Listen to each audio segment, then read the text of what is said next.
dear masters, my dear gods, my dear friends, welcome to all of you for the today's session, Holistic Wellness Program, Batch 5, the day 4th. My sincere pranams to my beloved Guruji, Dr. Pitamaha Brahmarshi Patriji. Friends, today we have a spiritual topic. We'll have the spiritual topic, holistic wellness, holistic lifestyle, and at the same time, the home remedies. So these are the three different topics will be there. As a part of spiritual topic, we'll be trying to understand more about Patanjali Astanga Yoga. We'll study about that. Then as a part of holistic lifestyle, so we'll also study about the Agnihotra, one of the great Vedic practices. Then we also, the part of the home remedies, we'll try to look at what are the acupressure points for the cold, cough, and sinus. So these are the topics, my dear friends.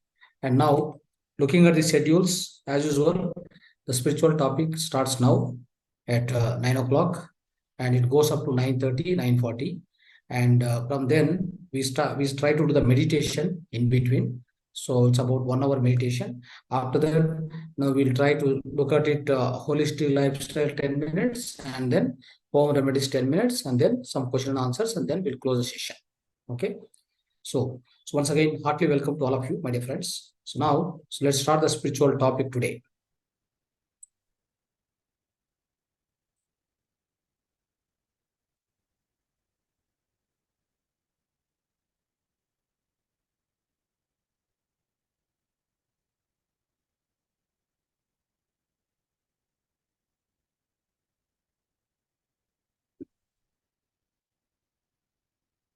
So my dear friends, my dear gods, my dear masters.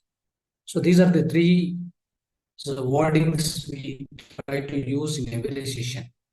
So you need to know the meaning of it in a brief manner. So my dear friends means, what is the meaning of my dear friends? It means we're all Maitreya. We are the Maitreya. Maitreya means friendship. We are friends here. We are no way superior or inferior to anyone. We are all friends. Not only we have to have Maitreya with all other life beings. So these we need to understand, we need to remember always, my dear friends. So we need to have Maitri. Maitri means friendship. The friendship must be there with every life being, be it animal beings, plant beings, birds, and human beings. With everyone in this, on the earth planet, we must have the friendship. We are friend to everyone. We are no way superior or inferior to anybody. Okay? Even for that matter, I explained yesterday, the soul, the creation itself started in two parallel ways, wherein the complete nature kingdom is the path is different, and the other path is Purusha. Purusha means human being is different. There is no correlation or connection between these two. There is no interdependency also not there.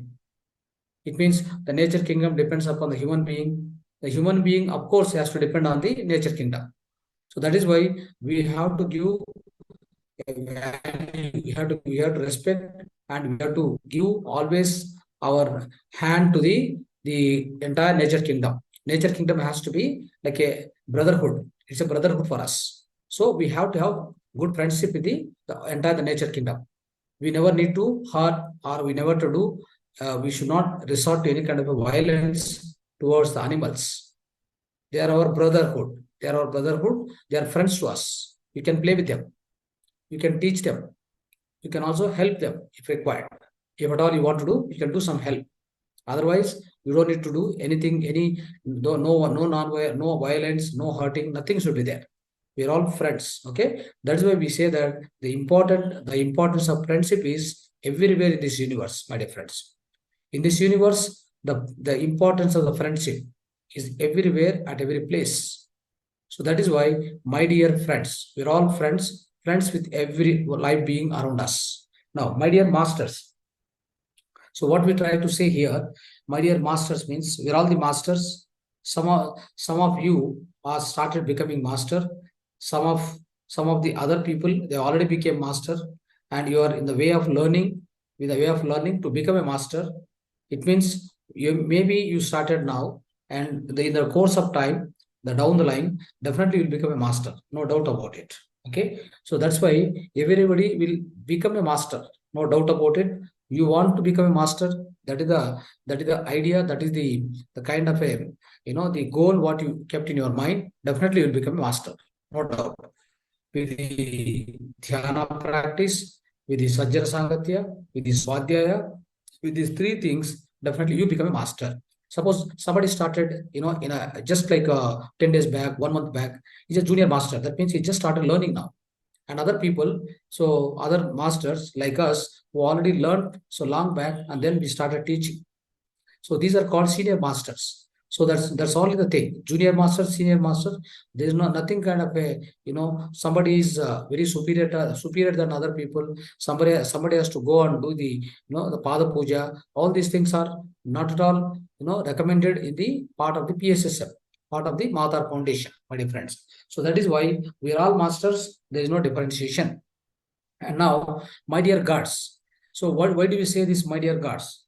Friends, try to understand, try to remember always, every one of us have the soul consciousness with us, and along with us, all the animal kingdom, entire nature kingdom, the animal kingdom, plant kingdom, and the bird kingdom, and the mineral kingdom, everyone is having their own soul consciousness inside. So it means the God is pervading everywhere. This whole consciousness is pervading, is so it is present everywhere. That's called omnipresent. So omnipresence is there. It means that God is everywhere. So when the God is everywhere, so what we need to say is everything is a God. Everything, whatever you see here, everything is a God. Aham Brahmasmi, Tattvamati Ketu. Sarvam Kalidam Brahma. Sarvam Kalidam Brahma. That means everywhere only thing exists is Brahma Padartha. That is Brahman. All is Brahman. All is Brahman. So that's why we are all gods. We need to quote that we are all gods. Okay. So that's how it is, friends. So today we try to learn Patanjali Astanga Yoga.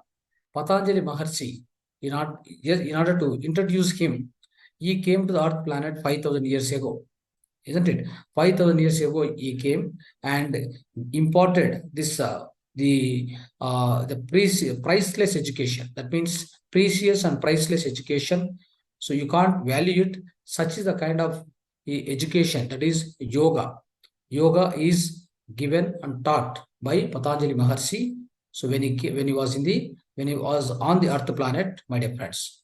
So very precious thing, and which is required for every human being in order to lead their life, in order to conduct their life, in order to get the moksha or mukti or liberation, whatever you call the name it as.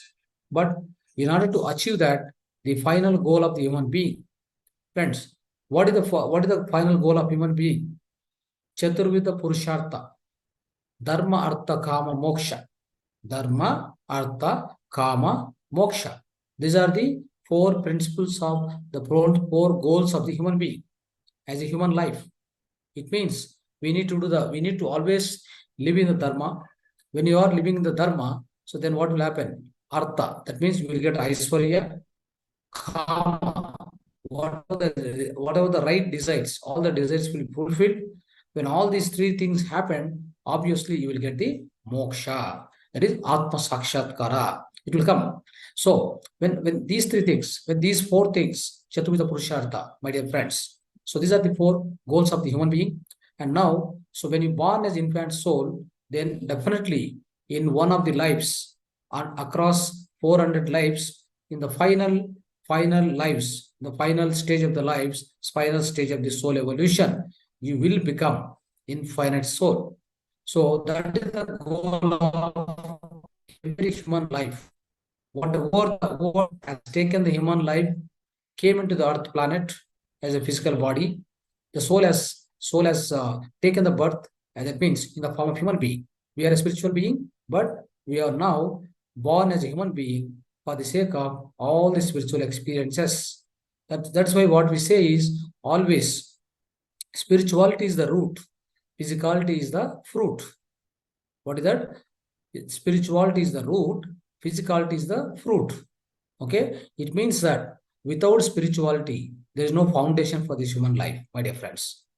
Many of us, what we are confused with is the current days, modern technology, modern developments, so the lot of money transactions are happening, and everything is involved with the money, everything is revolving around the money.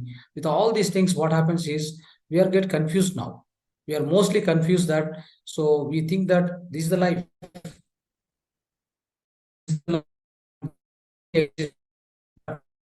So contrary to that, what is exactly the meaningful and the truthful is your spirituality. Your spirituality is the foundation for your entire life.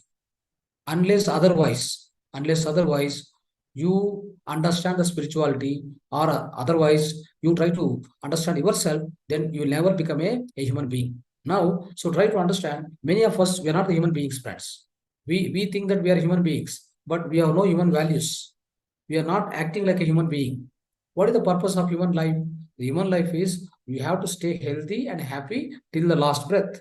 From the first breath to last breath, you have to be happy, you have to be healthy. Other than that, what is that which is given as a goal to you? Who is telling you that, make 100 crores and 1,000 crores? Who is telling you to do all that? And to who is asking that to hand over while going back? Nobody is asking you, nobody is forcing you. You are just getting involved into it, and you are merged into the materialistic world, and then you are making yourself more and more complicated your life. And also you are creating a lot of negative karmas out of that. Of course, this in the part of soul evolution, all this is quite common. It happens. But in the later stages of this soul evolution, likewise, how all of you attending this program, you came to this, the holistic wellness program, and in order to understand the spirituality, that indicates that you have done enough. Enough is enough. What is that? Enough is enough. You have done enough karma so far, and you have already accomplished what exactly, and you did all the experience, you gained all the experiences throughout the at least of about 300 lives by this time 300 lives or so. You already accomplished everything, you have done everything, you experienced also. Now your soul, within your soul, the kind of relation started. Enough is enough. Maybe you have come for a physical reasons here. It means you came here, yeah, for the sake of physical health, or maybe mental health at max. But internally, there is a different motivation. Okay, the internal drive is different for you. Okay, you may think that I came here for just physical health or mental health. It is not so. For that reason, for the sake of physical health and mental health, you might have gone to the temple, or you might have gone to the some other Swamiji just for a blessing, isn't it? And there are many sources. You might have gone for a bhajan, or you might have gone for a chanting. Many of the sources are there. You might have gone everywhere, but why you came to only meditation? Because this is the eligibility. This is the eligibility within your own soul development. Your soul evolution already happened. You came to the extent that now this is the time in order to explore your own inner being, your own soul consciousness. So that's what you're trying to do now. By going through all these 21 days, you are trying to understand more and more and more about you. You are not worried about all outside thing, what's all going on, and all outer things, or outer world things. You are least bothered, and your own entire focus is on knowing, on realizing your own inner self.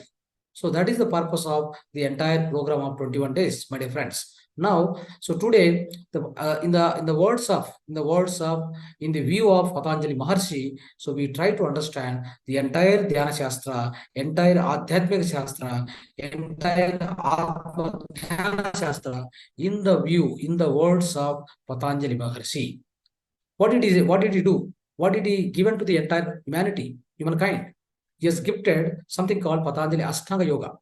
With this, he has covered from A to Z of a Adhyatmika Shastra, or spiritual science. The entire spiritual science is described in the form of Patanjali Astanga Yoga.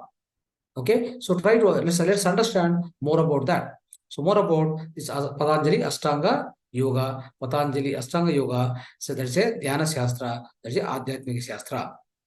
Friends, so also you need to understand when you are trying to learn any Dhyana Shastra or Adhyatmik Shastra, whatever we go through the satsang and swadhyaya, all this will be a theory. What is practicals? The practicals is meditation. Unless you experience yourself through meditation, through the inner journey, all the science, whatever spiritual science you study, it doesn't have any meaning. It is not going to be practical. It is only information you collected everywhere. You have collected information through the books, you have collected information through the satsang and videos and here and there, everywhere. But unless otherwise, you have your own inner taste, your own inner experience going through meditation, the rigorous and practice, the rigorous and deep meditation. You never have any practical experience. So that doesn't give the fruits out of the spiritual science. So spiritual science, you need in order to get the fruits of this out of the spiritual science, one must go through the practice. One must go through the practicals that is called meditation along the side of Dhyana Shastra, that is theory. Whatever we learn from books, Swadhyaya, Sajjana Sangatya, whatever we do. So that's a theory. The practicals is meditation. The practicals is supposed to do a lot of meditation, my dear friends. Now, so what are the three major benefits of this, Dhyana Shastra? If you learn Dhyana Shastra, what are the major benefits? That means, so your Dhyana Shastra, Dhyana Shastra is also a Jivana Shastra, my dear friends. So the entire Dhyana Shastra is a real Jivana Shastra. It means real life science.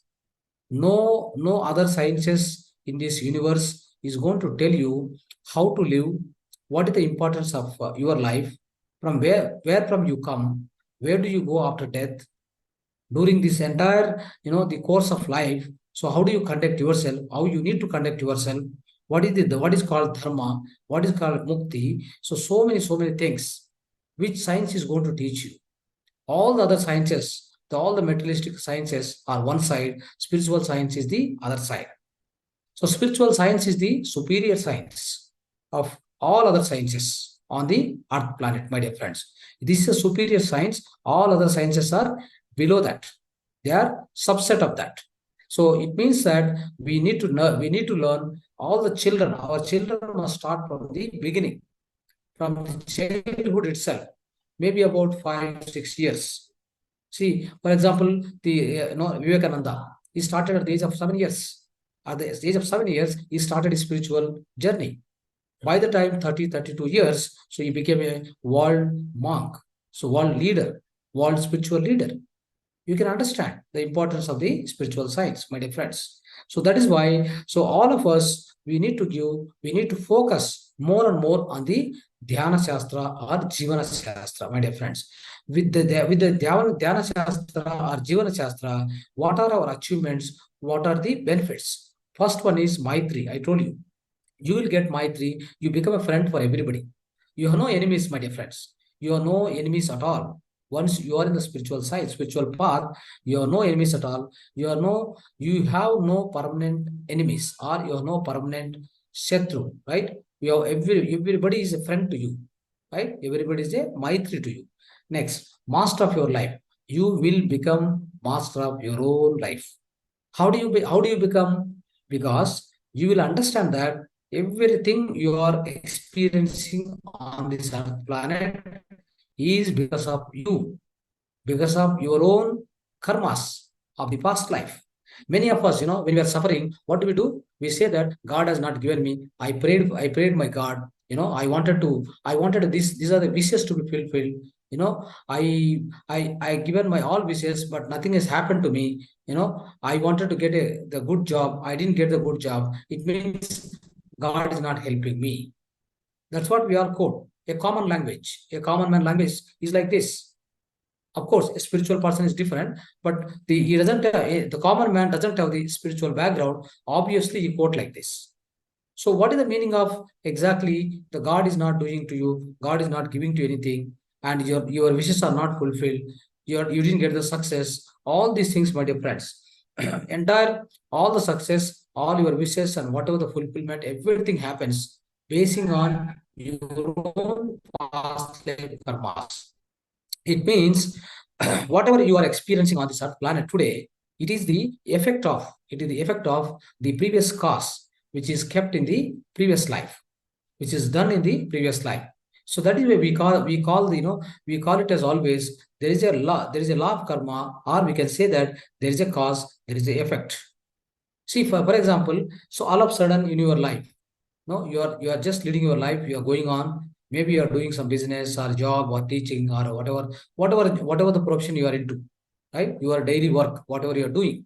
When you are going on in your own life, all of a sudden something comes and stuck in your life.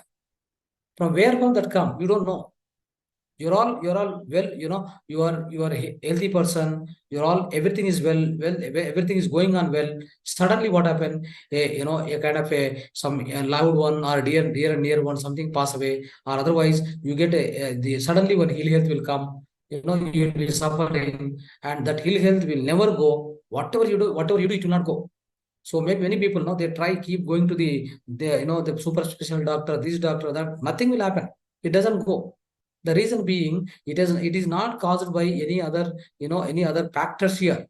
This is the disease. What you get is out of the previous karmas, out of the past life karmas. Okay, so there is a statement: Purva Janma Krutam Papam Vyadi Rupena Pidete. It means what? All the Purva Janma karmas, they will be coming.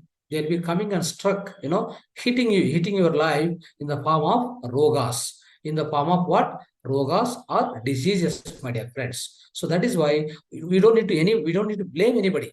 We don't need to blame the God even. In fact, God. Always you need to remember one thing. Replace the word God with the past life karmas. Okay? Simple as that. What is the thing you have to replace? God word, the word God in your life. Replace with past life karmas. Your past life karmas decide the present life. Your present life karmas decide the future life, my dear friends. The next life. There's nothing, there's no magic here. So all that what is happening here in your current life is because of the previous life karmas. The previous life, what are the things you have done, what kind of negative karmas, positive karmas. Even if you have done a positive karma, of course you'll be enjoying in this life. You will be enjoying, right? Which way you'll be enjoying? You have very good wealth, you have very good health, you have very good relationships, you have very good success. All these are the indicators that you have done something very good in the past life. But when you are experiencing great things now in this current life, need not to become an egoistic person, should not be so proud of yourself. Just the nature has given to you this opportunity. Enjoy that. At the same time, try to share with others. Try to distribute with others. Try to help others. Do some good activities. Do some good karmas. Then what happens? The next life also will be better. Otherwise, the next life, what you expected, how you are living current life may not be like that. Okay, so that is why we have to be careful about the current life. All this particular thing, this entire the science of life, my dear friends, will all be taught to us by the Dhyana Shastra, especially Patanjali Maharshi, in the form of 8-step procedure of 8 steps of Astanga Yoga. He is going to teach us about the entire our entire life is described. He has detailedly explained in the form of 8-step Astanga Yoga. Let's understand what is 8-step Astanga Yoga. What are the 8 steps, friends? Yama, Niyama, Asana, Pranayama, Pratyahara, Dharana, Dhyana, Samadhi. These are the 8 steps, isn't it? So when you read all these things, only one thing you understand, right? So Yama is first, Niyama is second, Asana, Pranayama, Pratyahara, Dharana, Dhyana, Samadhi. But is it really practicable? Is it really possible for our current lives? As far as our current lives, maybe this is applicable when Patanjali has written this Shastra, maybe 5,000 years ago. The people were, very sattvic. They were very sattvic, and they have all the characters of, so-called Yama, Niyama. They were following it. So it's not so difficult for them to follow Yama, Niyama. So if at all you are trying to follow this Yama, Niyama in the first instant, in this life, in the current modern times, it is highly impossible, my dear friends. Why it is not possible? What is Yama? So just observe the Yama, right? If you observe the Yama, the part of Yama, there are 5 things, 5 steps. That is Satyam, Ahimsa, Brahmacharya, Asteyam, Aparigraham. These are the 5 things. So I try to question you, you question yourself also. In these current modern times, right? You want to live with this all this yama, the principles you want to follow, you are going to follow strictly 100%. Is it possible? Not possible, because I can't speak always satyam. I can't always speak the truth in this current modern Kali Yuga. And I also can't be, so many of the people here, they can't live with pure ahimsa. That's not possible. It's not happening. At least the ahimsa, not in the physical manner, at least it is happening in the, in terms of words, in terms of thoughts, the ahimsa is continuously happening with everyone. So how do you ensure that this particular yama principle you are going to follow? It's not possible. Brahmacharya, what is brahmacharya? Brahmacharya means it's not a sannyasam. Okay, sannyasam, don't get confused or don't get misled by the word brahmacharya means sannyasam. No, brahmacharya means brahma plus charya. That means in the brahma consciousness. That means with the atmic consciousness, you are always moving. That means you are always living with the atmic consciousness or soul consciousness. You are in the soul consciousness always, right? So that's called brahmacharya. Then asteyam. Asteyam aparigraham. Asteyam means what? Asteyam means whatever I have, whatever Asteyam means I am not going to steal anybody, or I'm not going to grab any of the properties or material things or whatever the positions of other people. I'm not going to grab from them. I always feel, whatever I have, I'll be happy, right? So that's why Asteya means non-stealing.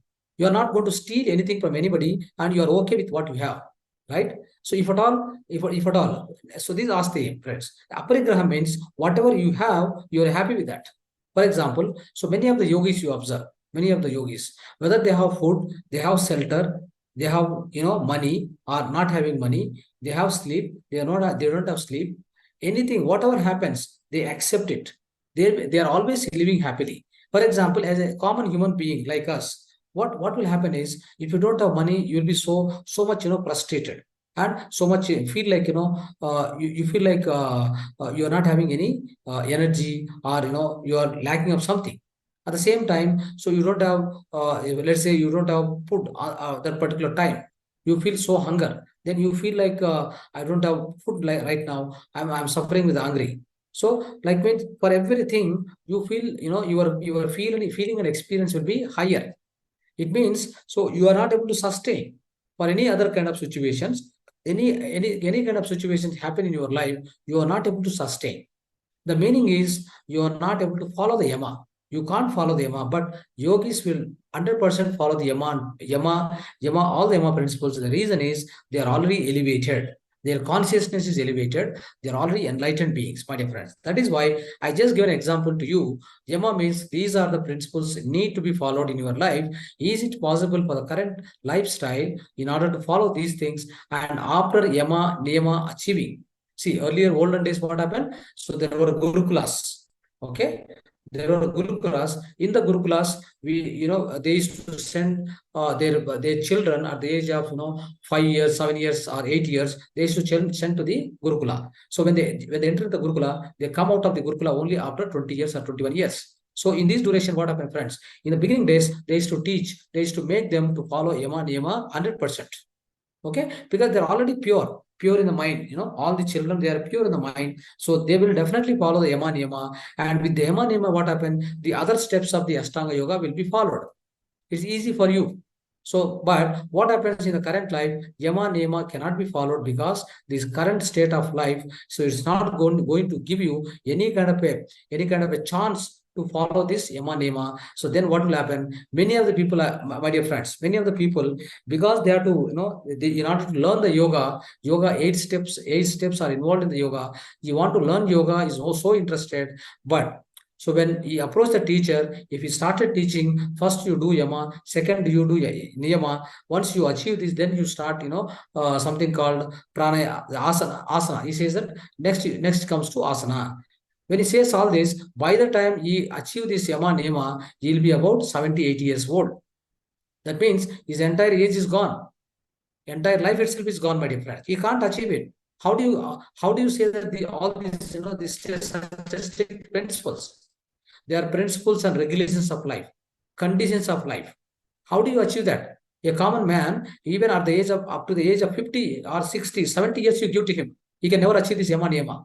Just by saying that I want to be Satya, I want to be living in Satyam, I want to only speak truth. Is it possible? So not possible, my dear friends. That is why. So what we try to do is, as per our beloved Guruji, so Brahmarshi Patriji, what he rearranged is the entire definition of this Astanga Yoga. So we have rearranged such a way that we start with, we start with asana, pranayama, pratyahara, dharana, dhyana, samadhi, and yama, and nema.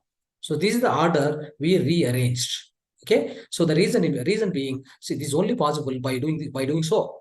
Otherwise, it is highly impossible in order to achieve the 8-step yoga, and in order to achieve the samadhi sthiti or liberation or moksha, you want to get atma sakshatkara, then it's highly impossible by going through the normal way of the Astanga yoga.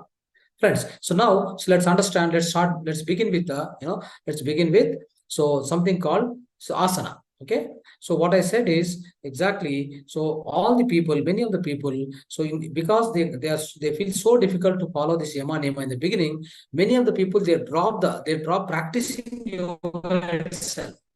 They say that no, it is not for me now. So when I become old, when I'm almost near to my graveyard, so then I will try to learn. I will try to learn that. He say that no, it is not for me at this age, because yama nema not possible for me. So why should I do all these things? So let me postpone to 50, 60, 70. By the time I'm nearing to my graveyard.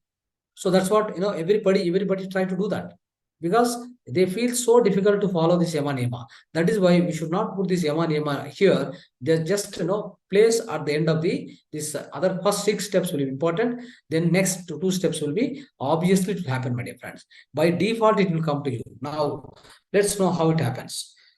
Friends, first one is asana. What is asana?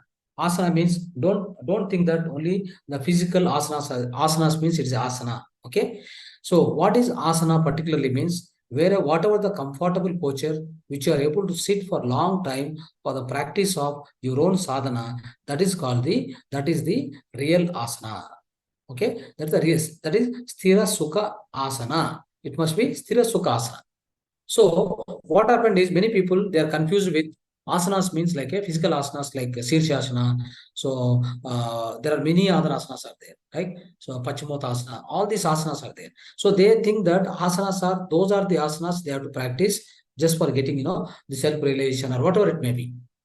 Okay, so but actually it is not like that. Asanas are meant for physical fitness. It means they are equivalent to the physical exercises, my dear friend. Surya Namaskar, all the asanas, whatever the asanas. Of course, the disease specific also try to work, because when you stretch, your legs and your hands and everything, what will happen? Some kind of stress will go out.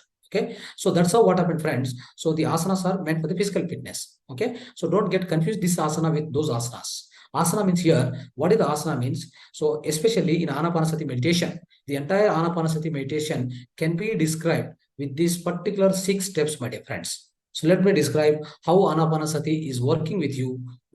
Day in, day out, you are practicing. You are going to practice now. So that Anapanasati meditation is working very well and can be defined with this only the first 6 steps, my dear friends. The first one is asana. So that is Sthira Sukha Asana. Sit comfortably. Okay. Sit comfortably, close your eyes, clasp your fingers, cross your legs. So that is the Sthira Sukha Asana you must take. Just take that asana. That is enough for you. When you take that, what happened? Your body now became silent. Your body became idle. You are in your body. The major dissipation, the major dissipation of your energy, bodily energy, wherever it goes, from eyes, 80% will go. From the hands, 10% will go. From the legs, 10% will go. All the 100% energy which is leaking out of your physical body, what you have done, you have stopped it. You are now what you are doing, conserving. That's why the first advantage of Sthira Sukha Asana is conservation of your own bodily energy. So that's the first thing will happen, my dear friends. Now, so this is the asana you need to take. When you take this asana, the moment you take this asana, first thing you remember is number of thoughts in your mind start decreasing.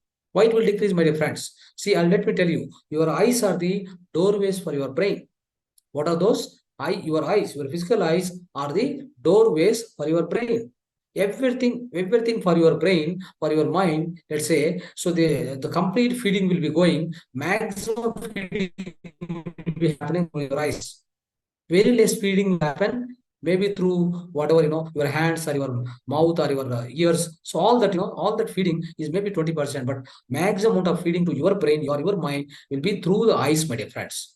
Okay, so that is why what happens when you have closed your eyes, what happens, most of the percentage of thoughts which is going to come into the mind, with the information which is going into feeding into the mind or a brain, it will be subsidized, it will be decreased, maybe it becomes a zero also. The reason being because you have closed your eyes, my dear friends. So that is why, likewise, so when your physical body became idle in the form of sthira sukha asana, the first step asana, then what will happen? Your amount of thoughts are going to reduce. Okay. First thing you need to remember, the 8th step Astanga yoga. Yoga means never ever confuse. Yoga means with yogasana. No. Yoga means the union of your own mind with the own soul. Okay, the union of your own mind with the soul consciousness, they become one. They become one. So that is called yoga. Yoga means union, my dear friends. How do you achieve that? The becoming your mind, your mind becoming oneness with the soul. How do you achieve that? That is through this first 6 steps. If you follow correctly, definitely you achieve that, my dear friends. So that's what it is called yoga. That's the real meaning of a yoga. Okay, let's understand. Now the asana you have done, you have made your physical body idle, number of thoughts are getting decreased now. Now go to the pranayama. What is the pranayama? Again, don't get confused. No, pranayama is Brasika pranayama, Brahmari pranayama, Anuloma Viloma. Those are the pranayama techniques or breathing techniques which are given just in order to purify your lungs and your all these swasakosha, swasanala, all these things, just to purify all those things. Those pranayama techniques are there, very much there. You can practice, not a problem. Friends, here pranayama means, here pranayama meaning is, the understanding of pranayama is Sukhamaya pranayama. What is Sukhamaya pranayama? Again, we need to understand one thing, my dear friends.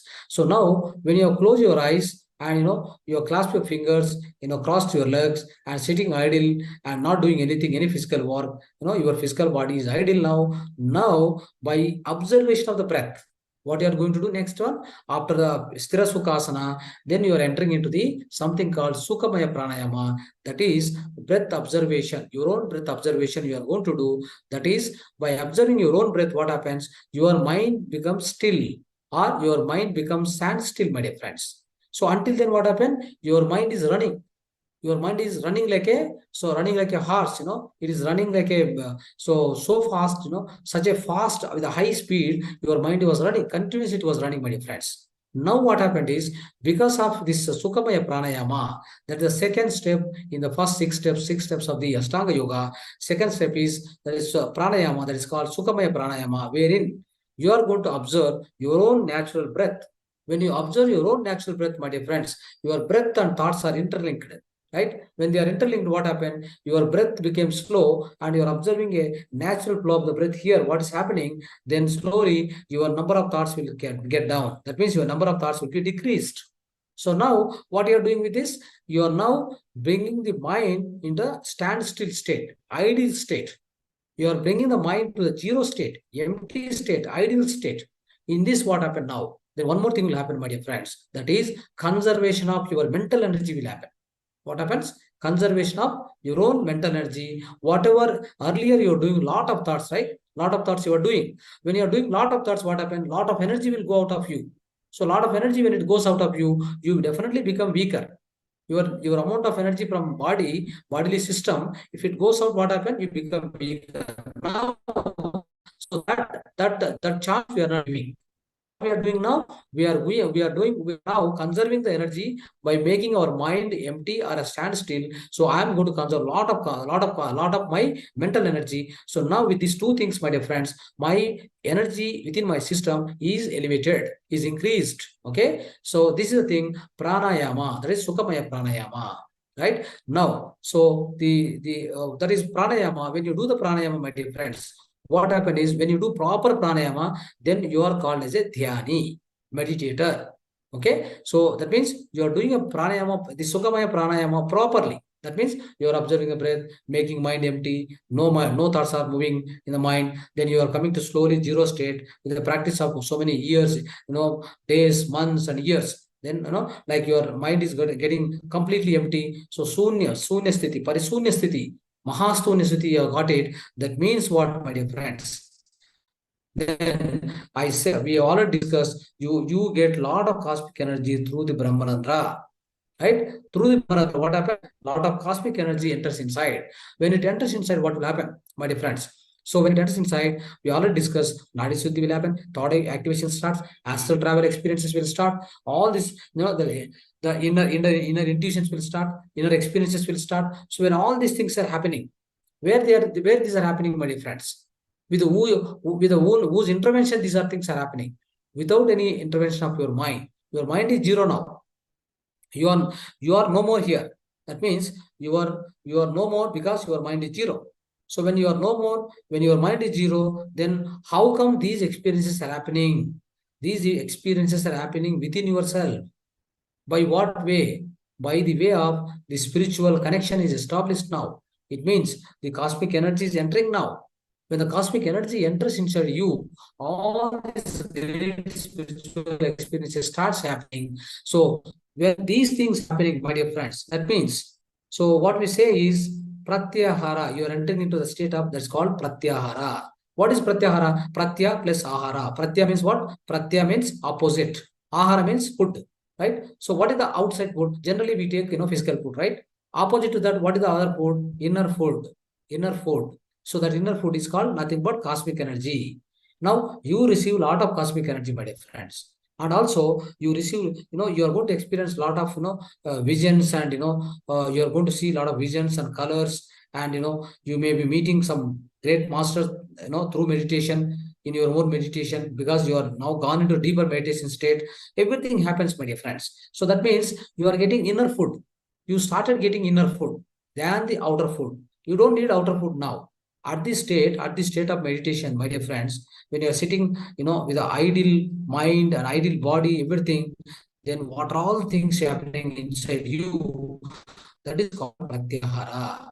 When you enter into the pratyahara, my dear friends, you are called as a yogi. You are called as a yogi. So you became a yogi now by experiencing all inner experiences. So you became a yogi. So once you start getting these experiences, my dear friends, you still continue your meditation practices along the year, along the number of years, along the life. What happens? Then what happens is such a situation comes, you are focusing all these inner experience, whatever you are gaining the experiences, you will be continuously focusing on them. You'll be focusing.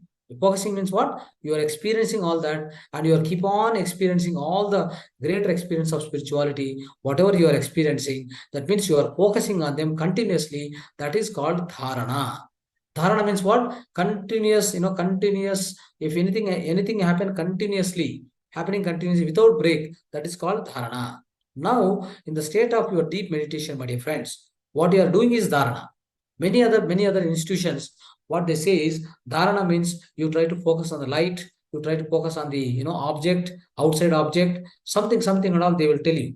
It means when you focus on the any other element, any other object outside of you, any other object, if you focus, what happen? Your mind will not be zero. Your mind cannot become zero, isn't it? So how can the mind become zero when it is observing some object, some light, something, right? So that's why actual meaning of dharana is you are not observing anything at all. You are focusing on your own inner experiences in the deep meditation. That is called dharana. So this dharana has to be continued, my dear friends. It has to be that in that state, many of the lives will go.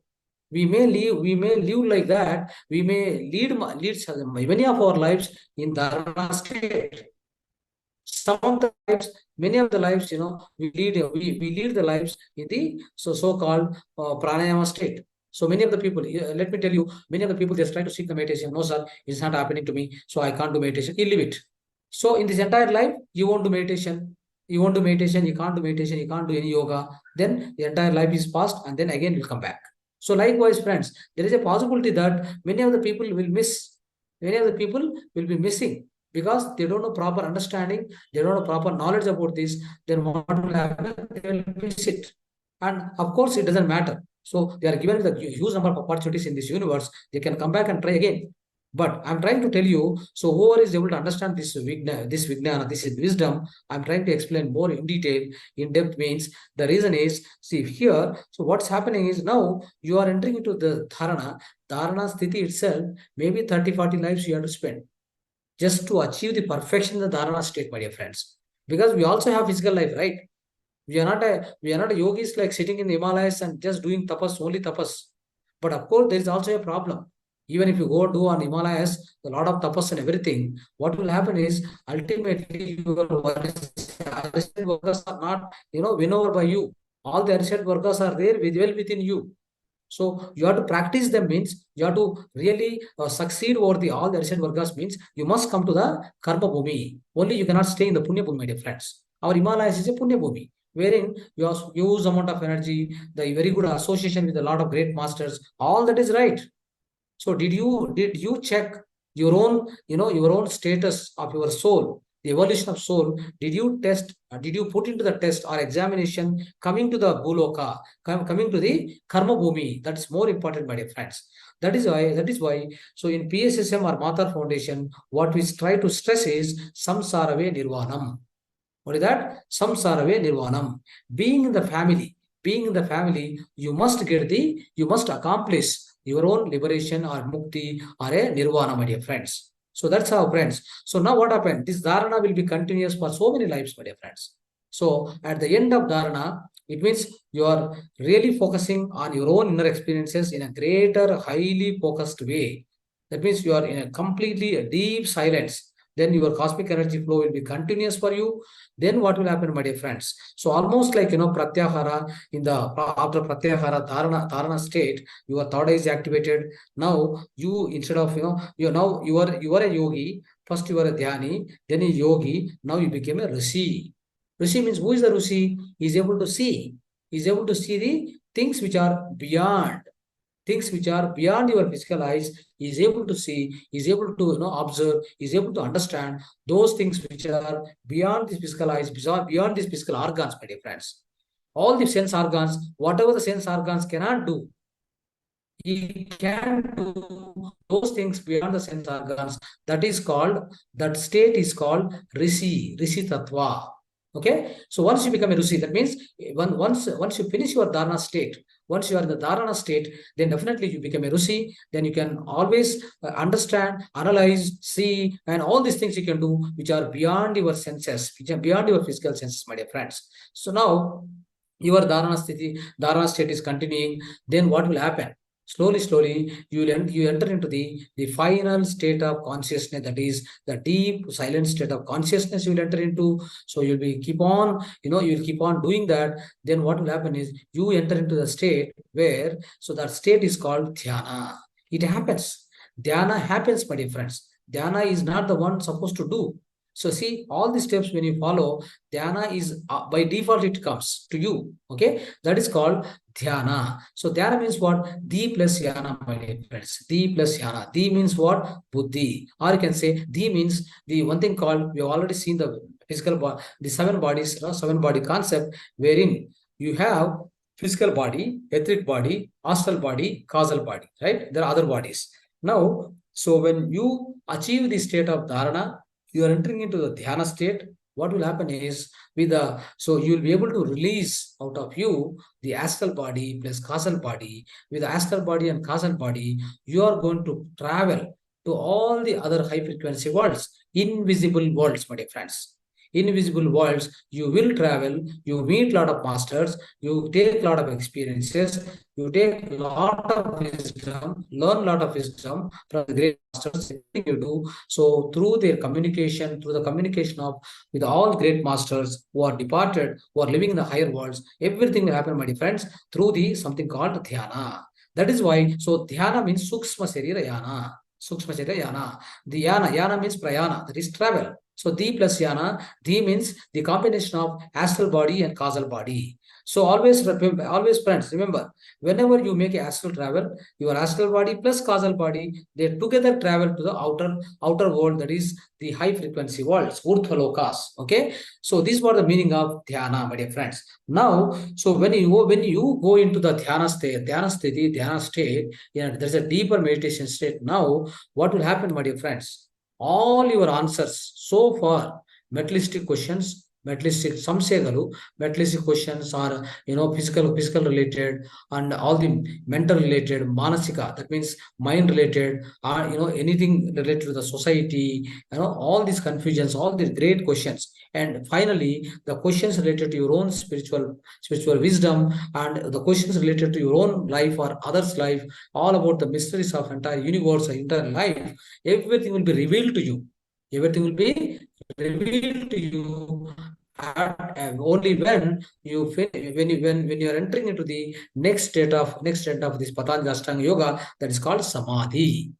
Now, so with the deep practice of meditation, rigorous practice of meditation, my dear friends, now you are entering into something called, so that is Samadhi Sthiti, that is Samadhana Sthiti. It means what? So in Samadhi Sthiti, after the Dhyana Sthiti, so then you are entering into Samadhi Sthiti, wherein all your questions are answered. All Samadhanas. That means Samadhana Sthiti is called Samadhi Sthiti. You mean, so what it means is you got all answers for all your questions. So all questions are 100% clarified, my dear friends. But so there is one more thing. So you are going to get answers for so all the questions, but there may be some pending questions also will be with you. Unless otherwise, again you start practicing meditation and going in deeper and deeper. Otherwise, you won't get, some of the questions will be unanswered. That is why here Samadhi Sthiti is also divided to two types: Nirvikalpa Samadhi, Savikalpa Samadhi.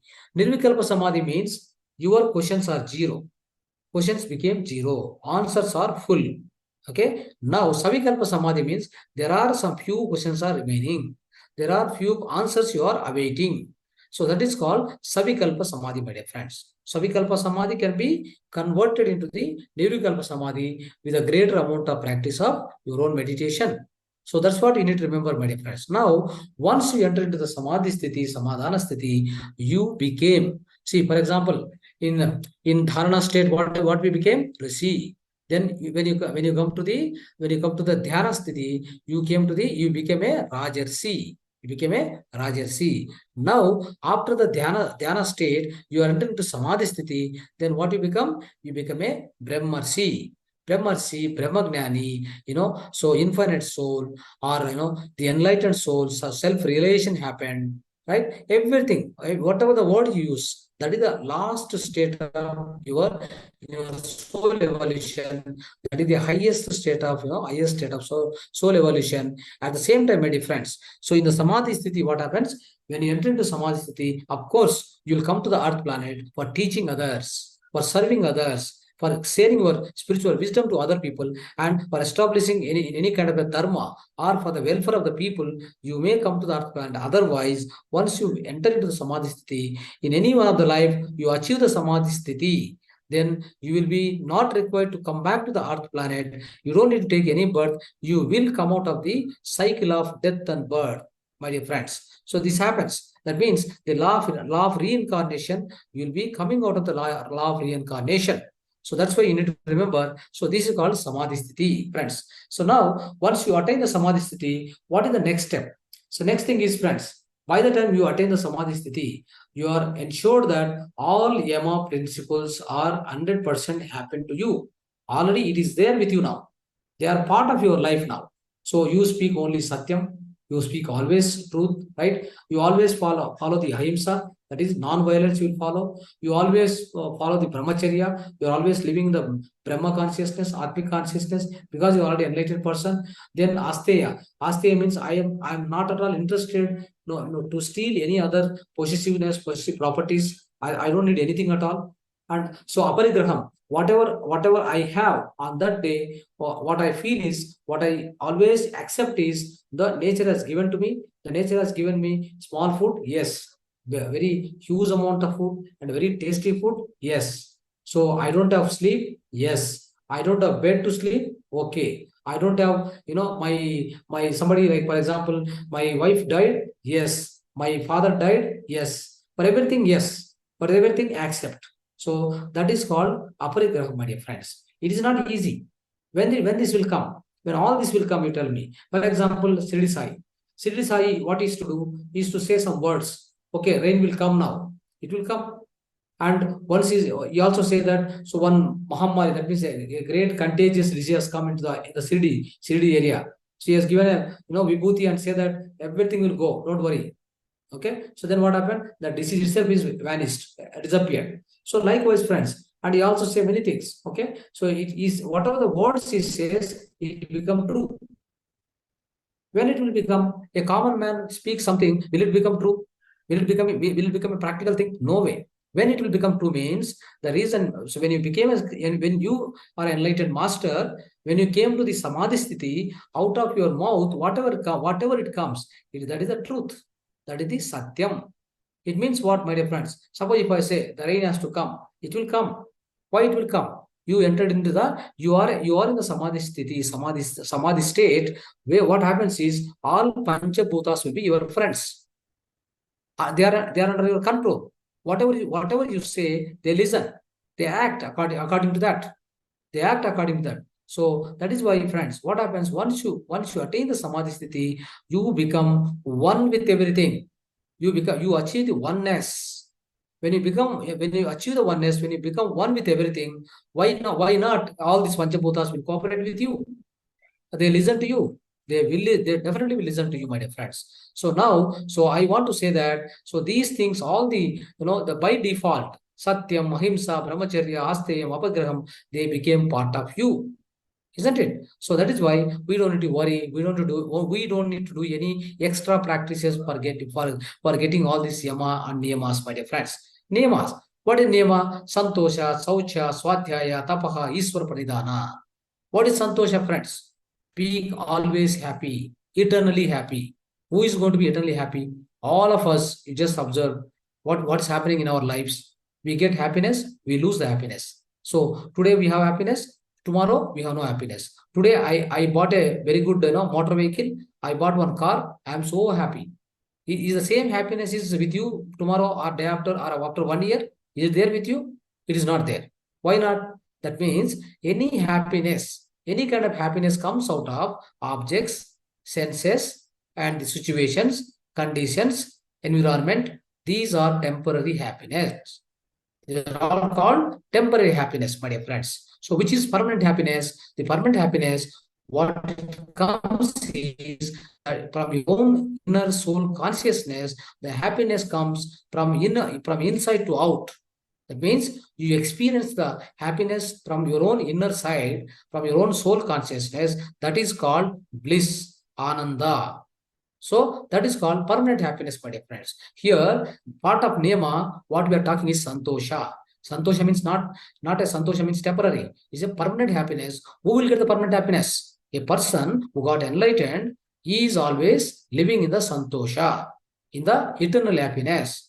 Why not other people? I told already something, right? So if even enlightened, not non-enlightened people, what will happen? If everything happens properly, you got success, you got good marks, you got good job, you got good wife, good family, everything is okay, you are happy. If small deviation comes, you are not happy. But the same way, in the same situation, the same family, a enlightened master is there, he accept everything. He lose something, he'll accept. He says, okay, no problem, no issue. The reason is he knows the truth.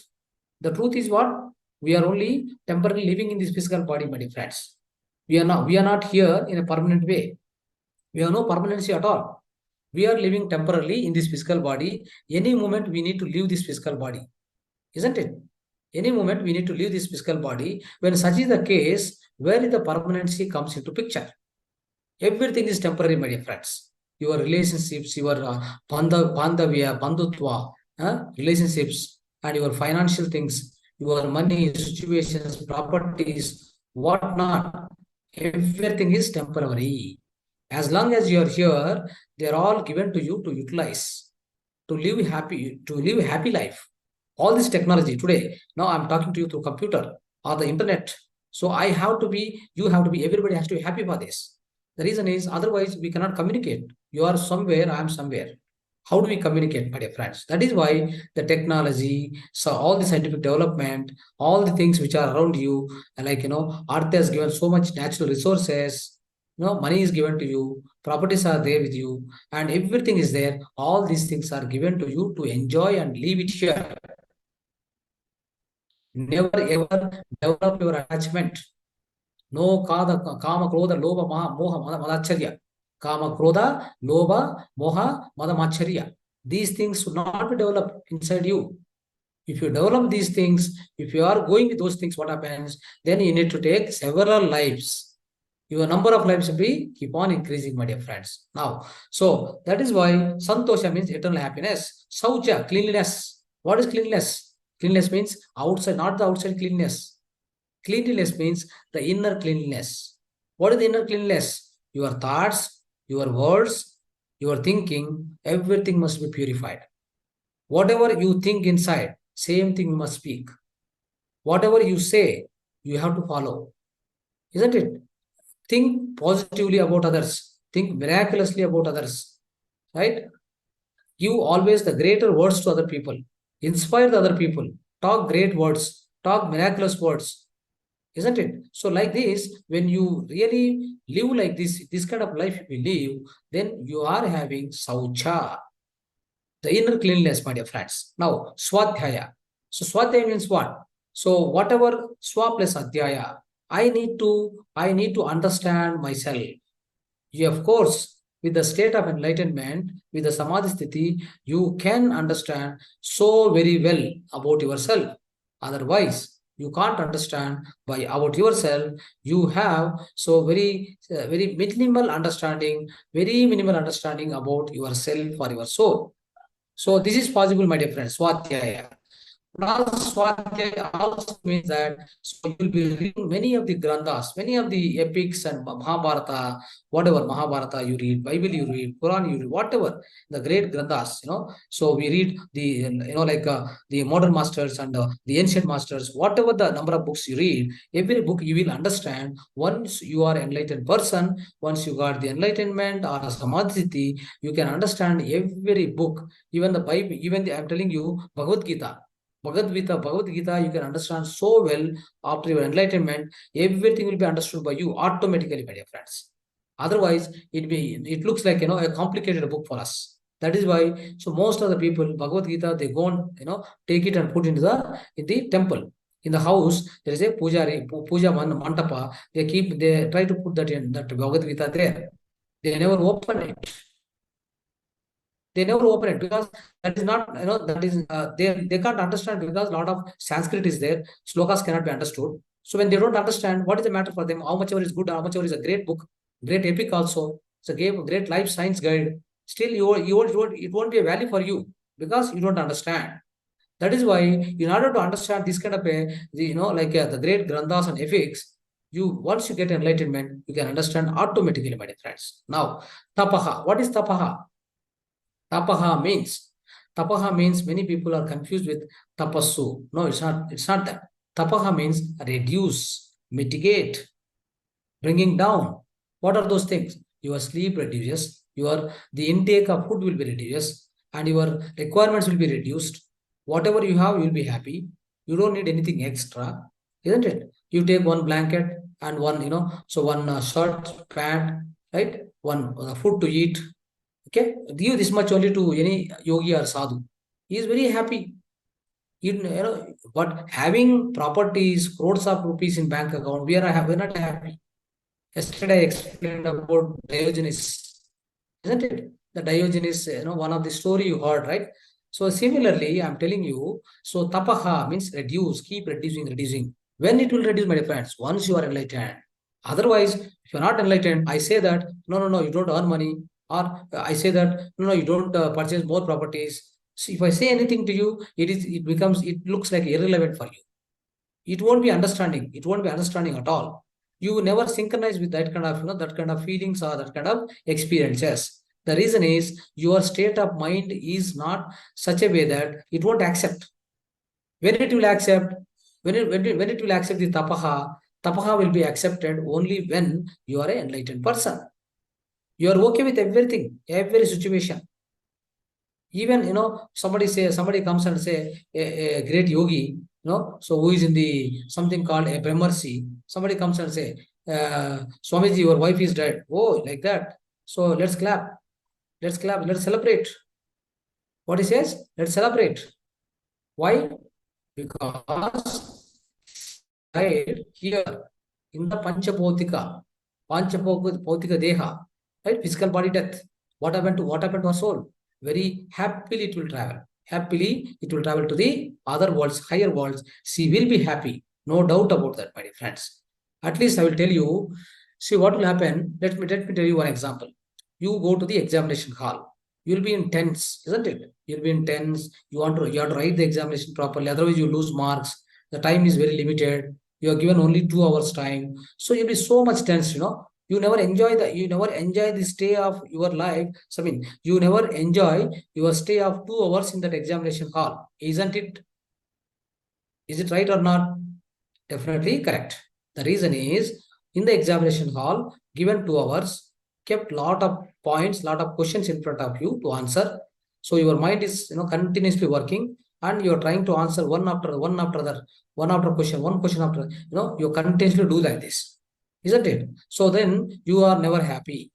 You have no time to be happy, right? You have no time to happy. You can't be happy at all. So that's how you spend the 2 hours and you come out, isn't it? So then when you come out of the examination, are you happy or not? Whether you have written the examination properly or not improperly, doesn't matter. Leave that part. But once you come out of examination, you met your friend, you met your father and mother, they wish and hug you, then you'll be happy. The reason is, you came out of the examination. That is, the duration of the examination is called testing. Same thing happening for our life also, my dear friends. Okay, what we do is, we come from the other world, higher world, to the Bhuloka, that is especially the Earth planet. Why do we come? We are now writing the examination, my dear friends. You don't know which question comes in the examination, isn't it? Before going to examination, you never know what question will come. Until the paper is opened by you, you don't know which question has come. Similarly, you came to the Earth planet. Now your question paper is not leaked. Your question paper is kept with the Paramatma. What it does, he give one question to you. One question is in the form of your son, beating with you, fighting with you for money. You are in the form of your wife, she's scolding you because you are not taking care of something there. So this is also one question. That is another question. In the working place, your boss is scolding you now, or your boss is expecting more and more. How much ever you do, he is not able to understand. He is not able to cooperate with you. This is another question comes. It means what? On the Earth planet, you are writing examination with a great difficult questions, my dear friends. Then how can be happy? You tell me. You can never be happy. Your entire life will be one after the. So one issue comes, one question comes, one situation comes, other situation like this. So you continuously, you go on answer the things. Finally, this Bhuloka is the best place for a examination. Not for what? Not for enjoyment.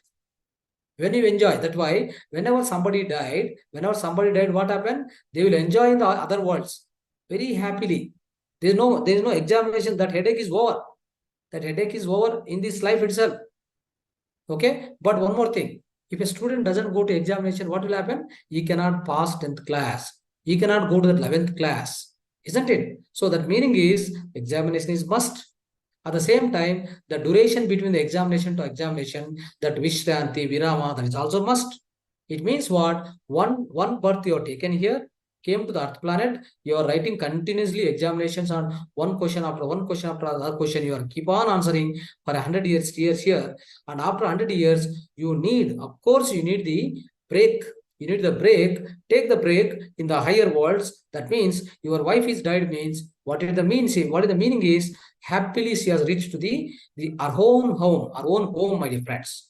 Like, you have left the examination hall, you are writing 10th class exam. You have left the examination hall and you came to the house. When you come to the house, at least you feel happy. Nobody is there to put a stress on you, isn't it? So like that, so when you leave this physical planet, the moment you leave the physical planet, that means you have left the examination hall. Now you are going to the home, your own home. There in the home, who are all there? Your father, your mother. Likewise, in the other upper worlds, who are all there? Your soul guide, like they are like your soul father, soul mother, and our own the great masters. Everybody is there. Everybody is happy with one another, each other. There is no grudge, there is no attachment, there is no jealousy. Nothing is there in the other worlds. So that is why the break what happened to anybody lives, any death happens, they have to be happy, my dear friends. They don't need to worry at all. Forget about everything. Now you are going to enjoy your life in the upper worlds. Then again, after some time, you have to come back to the examination hall and write again. Then only you will be evolving, life after life, your soul will be evolved. Same way, one student will become qualified from one class to other class only when he write the examination. He can't escape the examination, my dear friends. Similarly, you can't escape the life and death. Both are certain. Both have to be go together. You can't escape this situation. So with this, my dear friends, with this, what I would try to say is tapaha is the thing which is definitely is going to be the part of the enlightened master. Isvara Pranidhana, the last and final thing, my dear friends. So now we have to start the meditation. Before that, Isvara Pranidhana, let me finish. Isvara Pranidhana means what? So I am close to the godly consciousness. Since I got the enlightenment, I am living in the soul consciousness. I am living in the Atmic consciousness now. So what will happen now for me is I'll be always in the very close to the entire, I look at entire around me, myself, and all other things around me. The entire thing is a Iswara Tattva, Iswara consciousness. So when I go into that state of mind, when I will be able to go to that state of mind? Only when I went into the Samadhi Sthiti and the enlightened state, Brahmagnani. So that's where, friends, Iswara Pranidhana is the part of his life. It is a nature of his life. It's a characteristic of a enlightened person, my dear friends. Iswara Pranidhana. Right? So with this, friends, so once you achieve the Samadhi Sthiti, what are the things you are going to get? You become a Maitri with everybody. You become a master of your life, isn't it? You become a master of your life. You get lot of huge wisdom. Whose wisdom? That is, you get the prajna. Then one other thing happens is you become a compassionate person. That's the end. Okay? Compassion, prajna. So daya, karuna, prajna. Okay? Karuna, prajna. These are the highest qualities of a enlightened person, my dear friends. Okay. With this, so let's start the meditation, my dear friends. So whoever already knows the meditation, please go into the meditation. Otherwise, new people, newcomers, any new joinees are there, I will guide you. Start your meditation.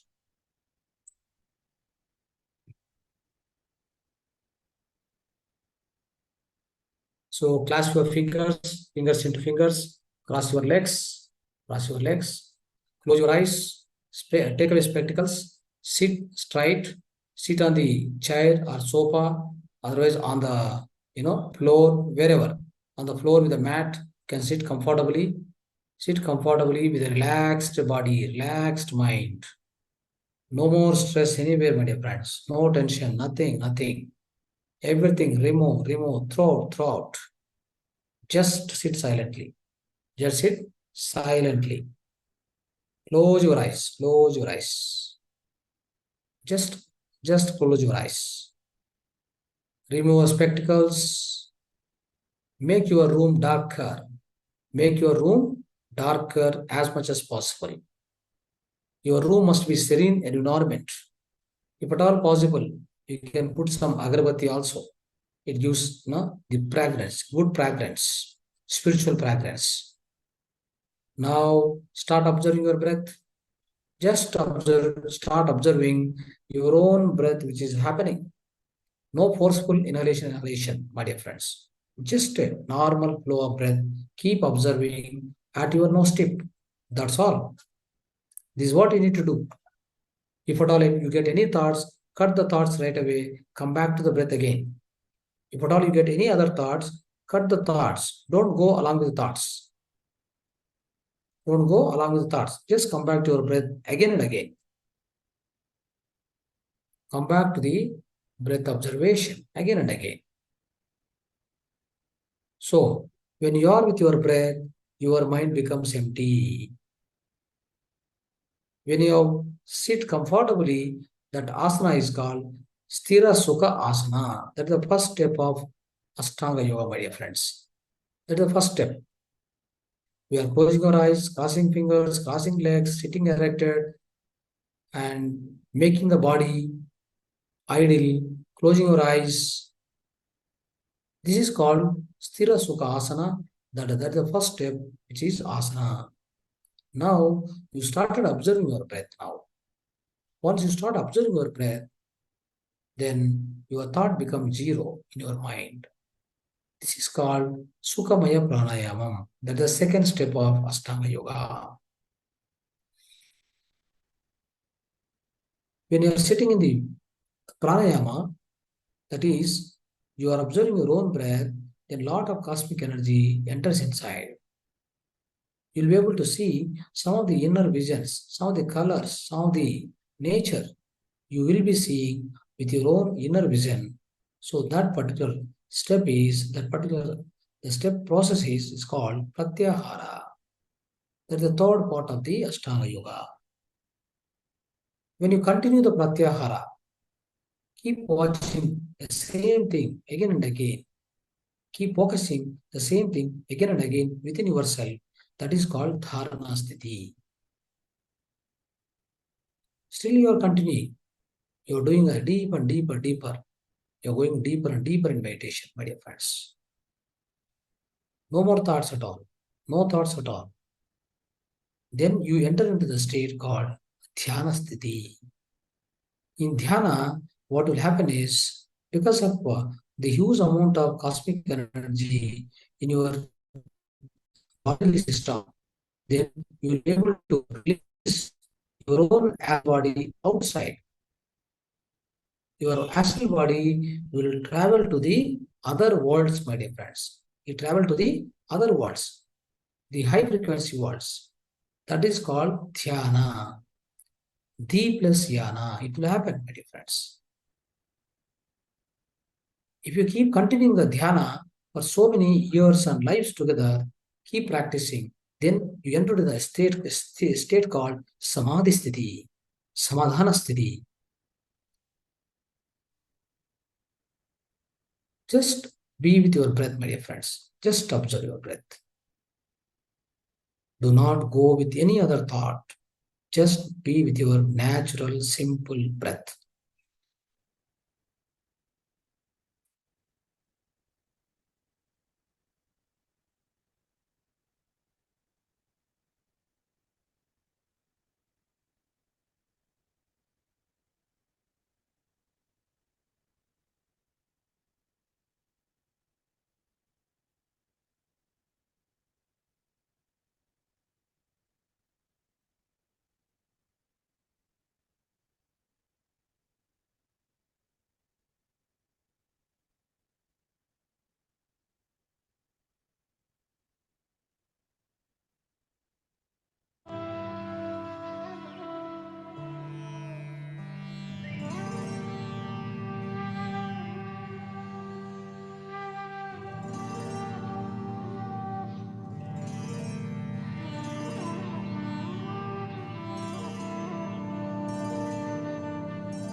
Last 2 minutes, my dear friends.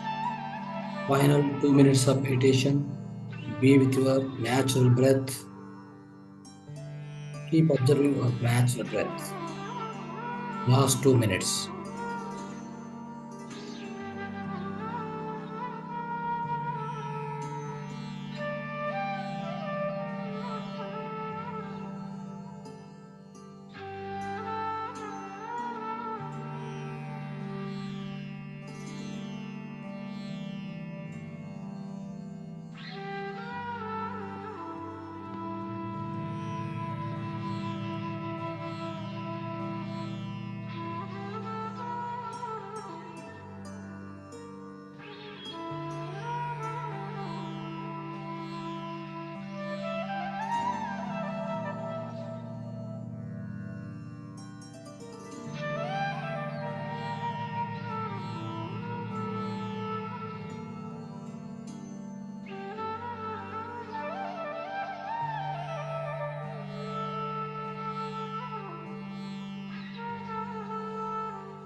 Last 30 seconds.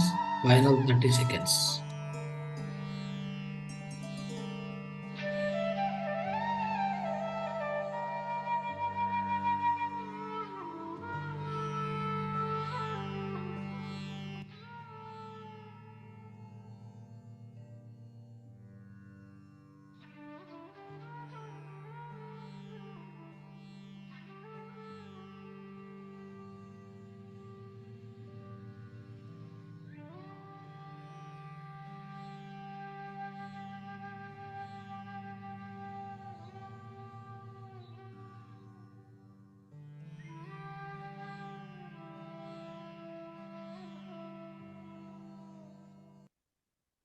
Last 10 seconds. Final 10 seconds.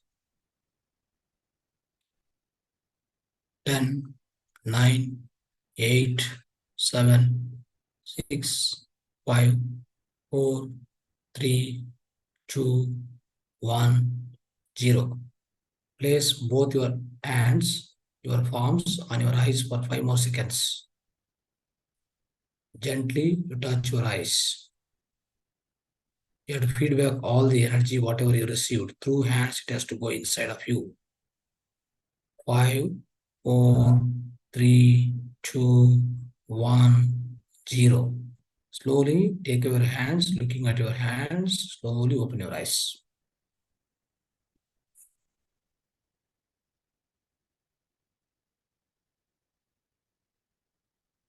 And slowly come back. So become aware of your body, become aware of your surroundings. Come back to the normal.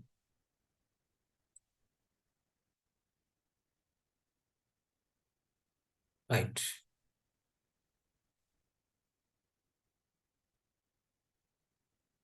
So, my dear friends, my dear masters, my dear gods, we have done wonderful meditation today. The deep meditation we have done. Now, welcome to you, welcome all of you to the holistic lifestyle. The part of holistic lifestyle. Today, we will be learning about Agnihotra, the Vedic process, the ancient Vedic Sanatana Dharma, part of Sanatana Dharma. This practice is called Agnihotra. So let's look at that Agnihotra, friends.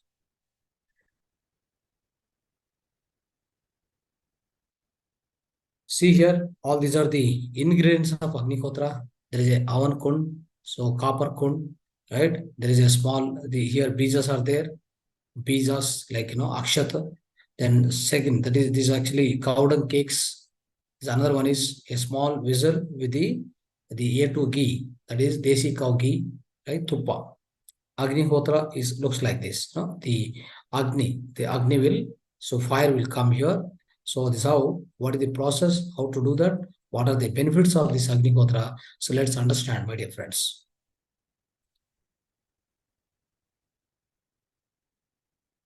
Now, the Agnihotra is a sacred tradition started by our rishis in ancient India. No doubt it is started by our own ancient rishis. They were practicing, still they are practicing, my dear friends. So the Agnihotra is so powerful that it is going to do the great advantage to yourself, to all the other beings, and to the environment. That is to the nature, my dear friends. That is why this is most recommended method of our Vedic practices. Now, this Agnihotra is going to purify the entire environment. And Agnihotra, whatever the amount of energy which is generated in the fire, so what will happen is whatever it comes out of that the great amount of energy which is going to wipe out all the negativity and which is going to preserve the great positivity, all the negative energies, all the negative vibrations will be wiped out because of the energy which is generated from the Agnihotra. This is proven. So, and also, my dear friends, so it generates the abundant amount of oxygen into the environment. When you do the Agnihotra, what happens? See, Agnihotra is something like, Agnihotra. Agni means fire. So Hotra means like, so it's like it's like a practice. So with the Agni, whatever the practice you are doing. So with that, so what will happen? See the entire the entire with the chemical reactions, what happens? So because of these various ingredients, see they definitely there are the ingredients from the desi cow. We use predominantly the part of the Agnihotra. Okay, so when we do when we put a fire, when we bring the fire, the sacred fire, with the help of all these ingredients, so the ingredients are basically from the desi cow. So when we mix up all these things and get the fire, get the sacred fire, so that is going to result into the releasing of huge amount of oxygen into the environment. So most of the times, we all know that whenever we do any fire, the smoke will come out of it, isn't it? The huge smoke will come. The smoke, what it happens is, smoke will have always carbon dioxide. But the smoke which comes out of this Agnihotra Hund, the Agnihotra oven, so what it comes out is most of the amount of oxygen will come, my dear friends.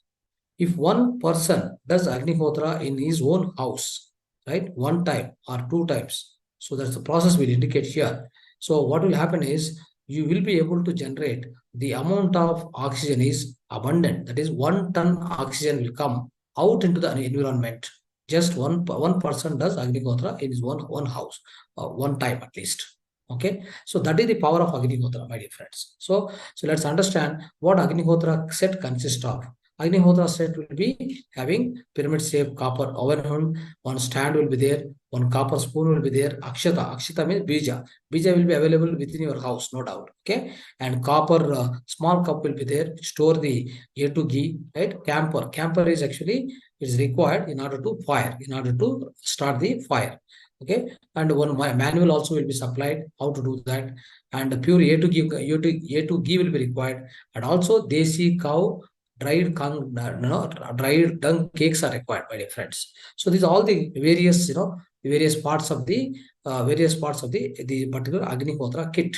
So the Agnihotra set, the Agnihotra sets are available in Mahavatar Foundation. We used to supply many people. So because whenever they want to practice, we'll provide them the training as well. So they'll get the Agnihotra kits from the Mahavatar Foundation. Okay. So you see here, you observe, right?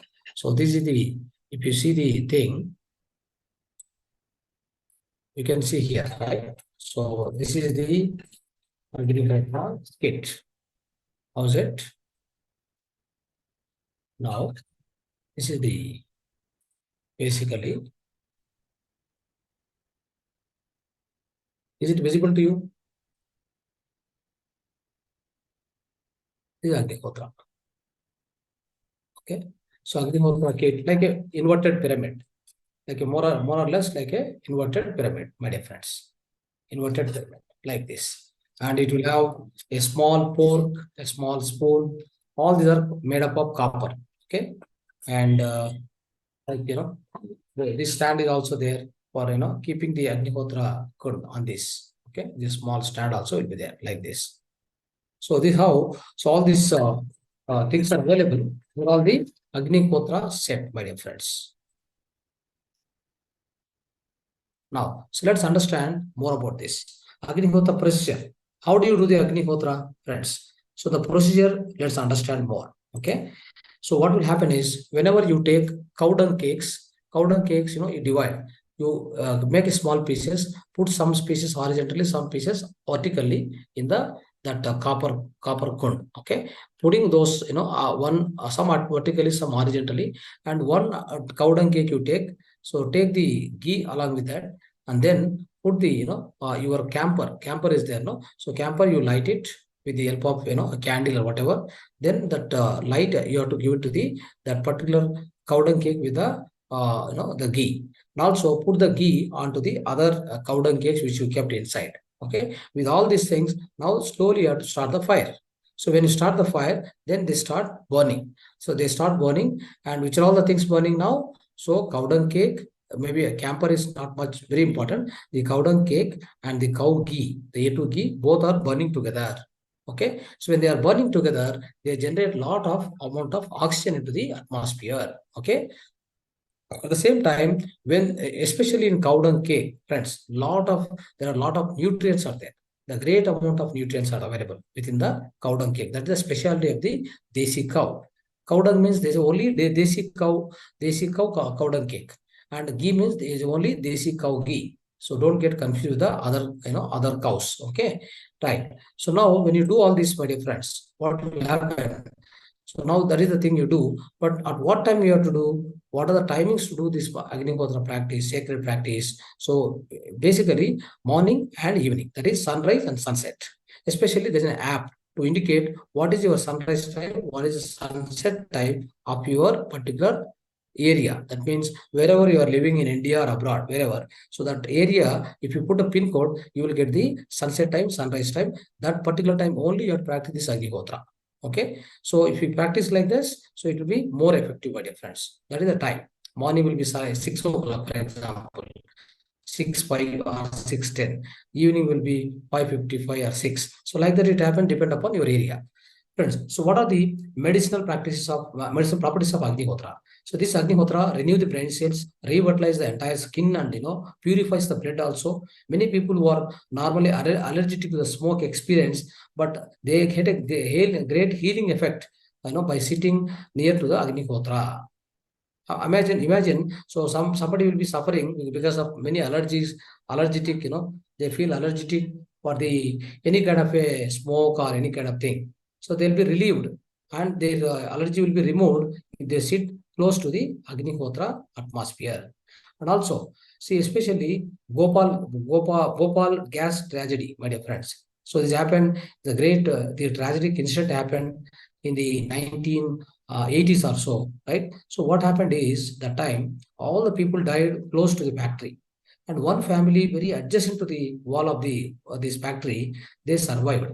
Then it has the same news has been published in the Hindu Times, Hindu paper published. So they researched such a way that this particular family was doing, especially the Agnihotra, while this incident happened. Then in their house, there's a huge amount of oxygen. Tons of oxygen was there, and even the gas which has come, it didn't do any bad thing to them. Right? They all survived, but all other families died.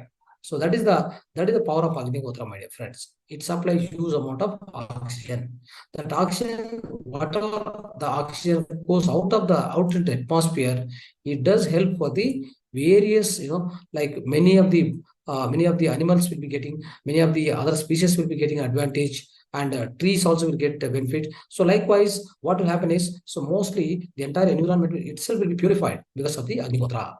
Now, Agnihotra, basically, it is stipulated that this Homa can be practiced by both men and women. There is no restriction, my dear friends. And also, it must be practiced at sunset, sun time. That's okay. And you can practice Agnihotra in apartment, garden, office. It takes a few minutes. Only totally 15 minutes is required, my dear friends. Just to do the Agnihotra, only 15 minutes. So Agnihotra, of course, there is a separate mantra for sunset time, sunrise time. Let's look at that. What is the mantra we need to chant while doing the Agnihotra?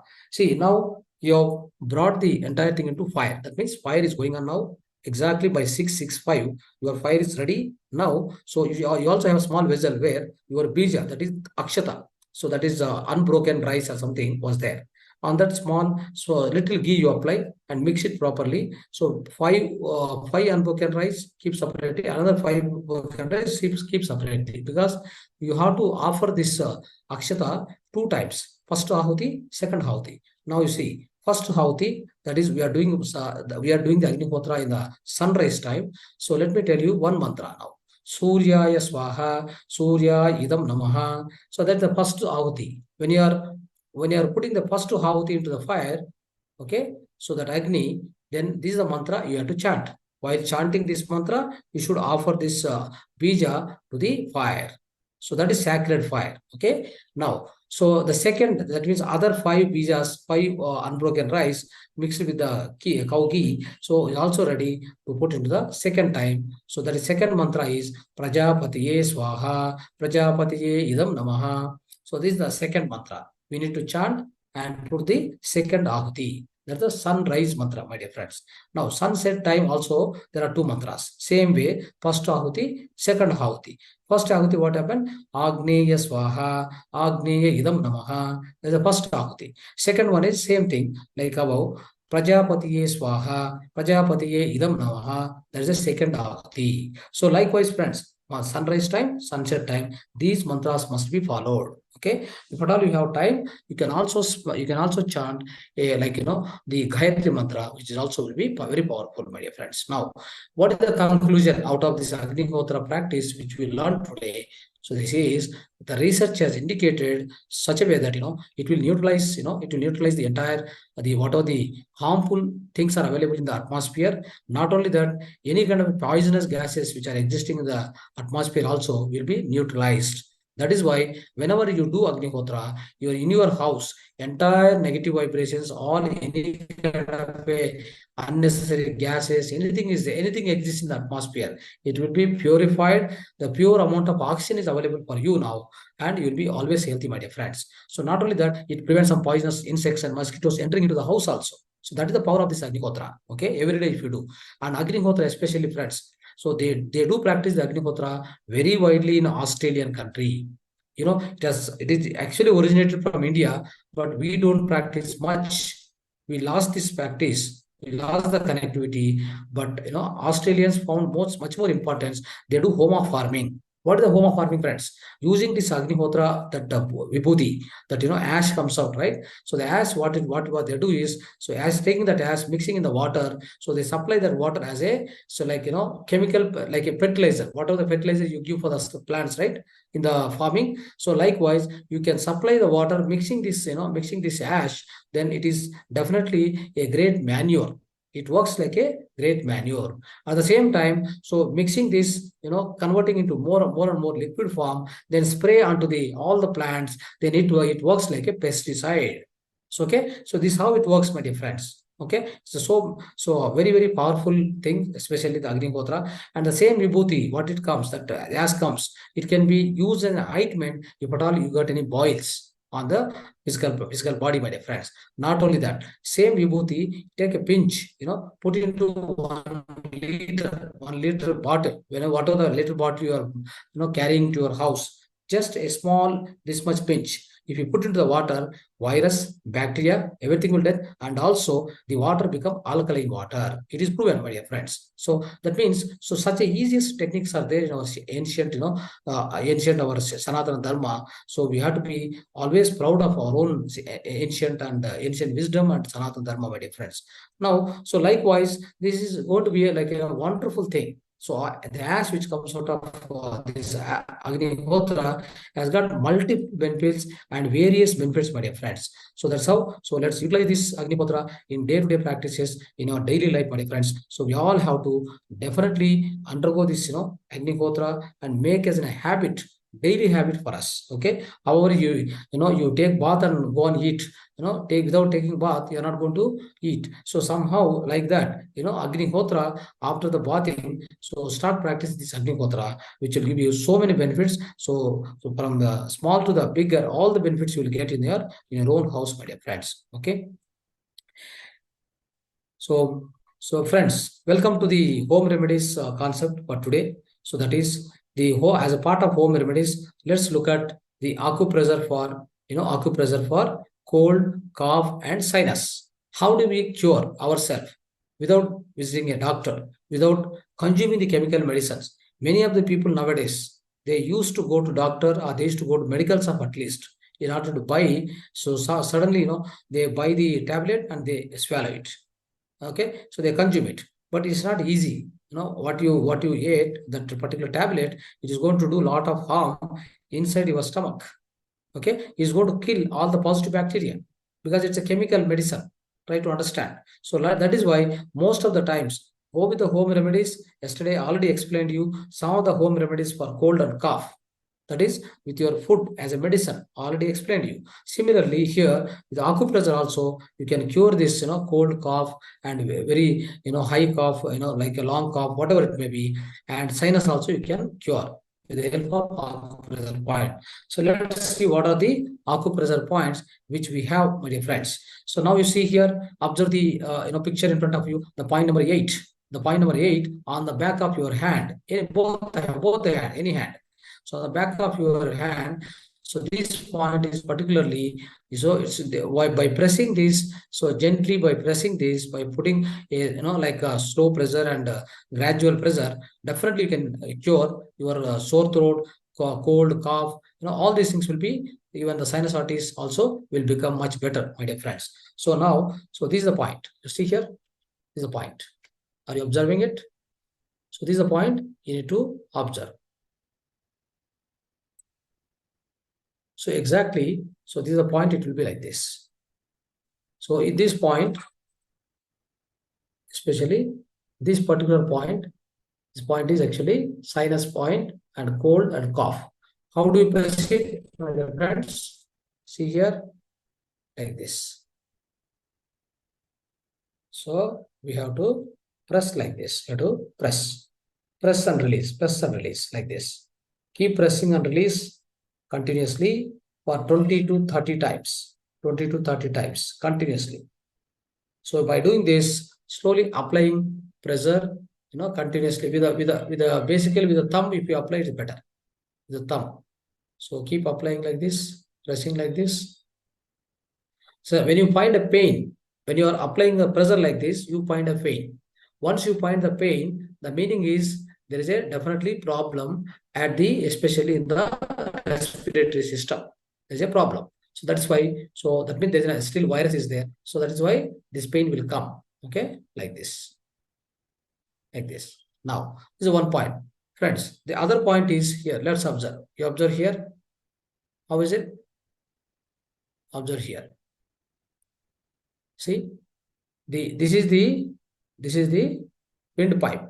The windpipe. Whatever is that, that red line, this indicates the windpipe. You see the two things here. These are left side, right side. You see here. So this is one lung, this is the other lung. Okay, two lungs are here. So now, so these are the 2 points. You can keep pressing this point. When you have cold and cough, keep pressing like this. Keep pressing.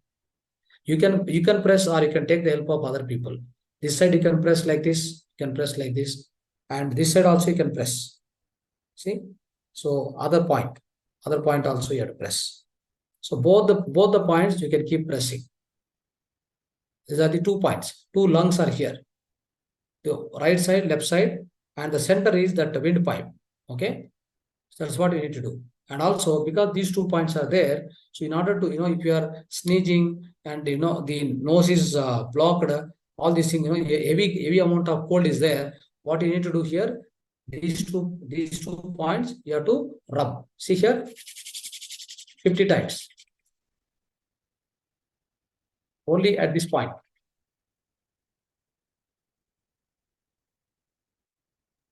So what is the amount of heat, what it comes, it will give you immediate relief from the cold. Your nose, nose is, continuously blowing, otherwise nose block, something. So it will immediately cure. So these points, when you apply the pressure on these 2 points, my dear friends, you can do this way. Another thing is, if you have this kind of thing, the acupressure ring, okay, acupressure ring. So what you do here, you put it here like this. Just keep doing like this. See here. Keep doing like this. So you have to keep doing like this. Like this. So because this is the place where that, the windpipe is there. So if it will be getting the good amount of pressure, so that will cure the cold and cough, everything will happen, my dear friends. So this is the thing you need to do. Otherwise, if you don't have this kind of ring, the acupressure, you will get a kit. An acupressure kit will be available. So in that, all the small things will be there. So otherwise, what you do, take the oil and it is you have to press like this. You have to do small, pressure and take oil and, around this you have to pressure like this. So this, whatever you are doing for one hand, you must do for the other hand also. Okay, similar, right? So this is so one kind of the acupressure. So what you are doing for these points. And now, so there is one more point. If you are getting too much cough, okay, the other point is this ring finger, this forefinger. So whatever this finger is having the first, the first cut here in that center. You see here, center I marked here, color. Understand? This point you can keep pressing with this pen, okay, acupressure pen. You can keep pressing. You can keep pressing like this, 30-40 times. So slow pressure you are applying, my dear friends. We are doing like this. See here, like this. After this, so you can do the pressure with this pen also.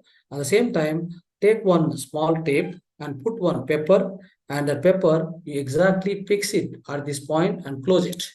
Keep it for 4 to 5 hours. Then your cough will also be reduced. So much of the cough, the high amount of cough also will go. Now come to the sinusitis, friends. See here, these are the 4 points. You see the color here, 1, 2, 3, 4, 4 fingers. Okay, how do you do that? Now do like this. You have to apply pressure like this. All these points, these edges of all these 4 fingers. Again, 30-40 times, 30-40 times. For only sinusitis, okay? Again, here. So like this, you have to do, my dear friends, okay? So this will also give the greater effect, sinusitis will be released and sinusitis will definitely, it will go. So if you do consistent practice. Friends, other thing is now at this point, there are some points for the cold cough, okay? Here, you have to press like this. Like this. Okay, here also. So these are the points. And there are 2 points here. Eyebrow, just adjacent here. Okay, so this is how you need to follow the Agnihotra. You can also observe the points here, all these points. See here? Now, you can also see here other points.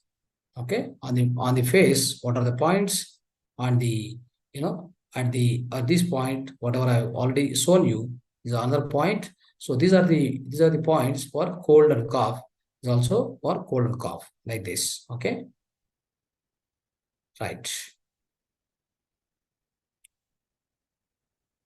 Okay, friends. So thank you very much for patiently listening about the home remedies today.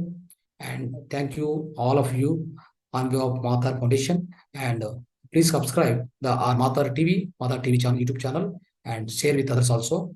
So thank you, one and all. Namaste. Let's have a questions, and some of the questions we'll take now.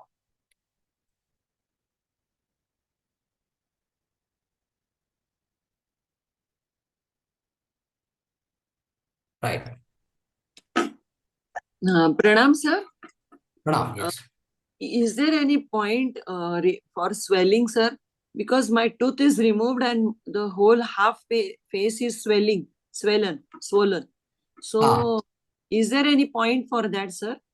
For which one? For swelling. My tooth is removed, sir. And the half side is swollen from here to here. Okay. So I'll check that once again. So exactly which point will be useful, So there are so many points, 356 points are there. Okay, sir. Okay, which point is useful for you? I will analyze and tell you. Okay, sir. Not just now, no, sir. No, it will take tomorrow. I'll tell you. You Okay. message me, then I'll tell you. Okay. Okay. Sir, and regarding meditation, you were saying that whatever sadhana will be, what we say, discontinued. Because I just see thoughtless emptiness is there. I don't visualize any pictures or nothing is astral. Matlab, no, nothing is there. I'm in the silence and with no emptiness, nothing is there. One thought just coming and other or else no thoughts are there. So is that a perfect stage or Perfect state. Perfect state. So you continue that. Don't expect something may have something to happen, great way or some experience has to come. Don't put any ambition. no, sir, I don't. I actually I feel patience and I'm silent in that stage. Yeah. Sir, I need what we say, need to work on that more or what, sir? Yes, just continue the same state. It may continue for a long time. Okay. The entire let me tell you, Mahar Baba was in Mauna for 40 years. Yeah. What did you do in 40 years, Mauna? Oh, yeah. Right? We want to be Mauna in 1 hour also, you can't sit. Yeah. One day also, you can't sit. Okay? So it is not a matter. Whatever the silence happens today, tomorrow, next 10 years happens, the same silence, enjoy it. Okay, sir. That's all. No need to expect. See, many of the people, what happens, spirituality also become a glamour nowadays. Yeah. Yeah, sir. It has been converted as a glamour. What is that? You are creating experiences, you are feeling something different. See, first of all, you have to become a child. Number one. Number two is you have to unbond everything. You have to lose. Whatever Yes. you have loaded, you have to remove everything now. That is called spirituality. Many of the people, what happen after coming to spirituality, again they are thinking that they are saying that I'm getting this, so this side is, like I'm getting some vibration. There, backside something I'm seeing. So something is going to happen. So these are all actually illusions. Never ever believe, never ever depend on these things. Okay, sir. Okay. Sir, it is from the past life, sir. I'm trying to meditate over then, sir. Definitely it will be there. Otherwise, you won't be able to sit like this. Okay. You can't sit. You'll be somewhere in the maybe in the house sleeping. Otherwise, somebody will be going to movie. They'll be enjoying. So why not? Why not? They can do like that. No problem. Their soul evolution is that way. Your soul evolution is this different way. Now what happened? You all already passed 10th, 10 plus 2, and now you are in degree. Okay, sir. There are other people behind you. They'll be studying now 10th class, 5th class. Then, they slowly come to 10 plus 2, 10 plus 1. They'll be coming. Oh, there are many people behind you. This is quite common. There's no surprise. Sir, they might be in the state of Muladhar. Yeah, Might. definitely. So we don't need to see as a surprise. It is a common. It's a very quite common. It's a natural phenomenon. Only thing is we don't agree. So as a spiritualistic person or master means masters would look differently, or masters would do some blessing or a mantra. Suddenly something should happen. All these are unnecessary expectations. A master is a simple, humble person. That's all. He became a human being now. After he became a master, he became a human being. Till that point of time, we are not human beings. Yeah. We are something like ambitious beings. Somewhere we are sitting on the top,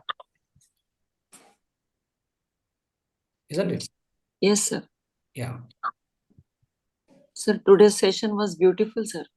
Yes. Right. Sir, this is Bharti. I wanted to ask you one thing. In the autobiography of a yogi, they say that a person requires 1 lakh years to be completely evolved. Does that include plant kingdom or? No. Yeah. See, yesterday, if you have gone through my class, definitely you could have got the answer. So actually, we are not coming through plant kingdom. Okay. That is the wrong notion. And in fact, many of the people till now also, many of the people, they are in the confusion state. Okay. So what happened is the creation happens in two ways. One is Purusha, another is Prakriti. Prakriti is, Prakriti consists of the nature kingdom. They consist of animals, plants, birds, minerals, and we belong to the Purusha. Purusha means human being. There is a male or female, whatever. So we directly come from the Creator. Oh, We are individual soul. We directly come from the Creator. We take an average 400 lives. That means 40,000 long years. mm-hmm. Not 1 lakh. Maybe 1 lakh also. 1 lakh also possible if you are going in a wrong direction. Oh, okay. Okay. So, sir, in that autobiography again, they Yeah. talk about, I mean, if you do one Kriya practice, breathing practice, it is equivalent to 1 year of spiritual evolution. So, does Kriya Yoga, I mean, does that help you evolve faster than any other meditation practice? No. See, one thing is whichever practice you do, the Mm-hmm. ultimate goal of any practice is to bring you into the standstill state, the empty Right. state, only empty Right. state. That is enough. See, Okay. coming to an empty state, it is your affair. The rest, Mhm. everything is an affair of the nature. It does its own way. It does Okay. everything for you. Okay. So, You don't need to judge anything. It has to happen like this, like that. You don't need to decide anything at all. You need not to decide anything because your mind is not there. Your mind is evaporated. Your mind mhm. is vanished. Then what is that you are going to think, or what is that you are going to decide? Just leave it to the nature. It does everything. Okay. So, which particular practice of meditation doesn't matter. No, It's it just doesn't the matter. fact that Doesn't matter. you are into meditation. Yes, yes. Oh, okay. Okay. Thank you Okay. very much, sir. Yeah. Yes, sir. See, for example, in the sleep condition, which method you have followed? Yeah, You went I into the agree. sleep, isn't it? Yes, Of yes. course, God has given that nature. There's a nature gift for us, for all of us, and for all the animals. In fact, Right. we go into the sleep without any effort, Right. unless you have some disease, isn't it? So Right. unless you have some chemical imbalance in the brain, Correct. you definitely go into the, you slip into the sleep naturally. So that is Mm-hmm. where, which method you are following to become silent, to get into Mm-hmm. that deep state. There is also Turiya Sthiti. That is Mm-hmm. called Susupta Sthiti, zero Mm-hmm. state. Now you became zero. But why? What means? By what way? Which technique? Nothing. Mm-hmm. Understand? So, just doing meditation is more important than. Mhm. Everything, all the rivers leads to the, like sea. All the rivers lead to the ocean. Mhm. Any river, you follow any river, you will go to the ocean. Maybe you go to the different, the ocean is, ocean is infinite.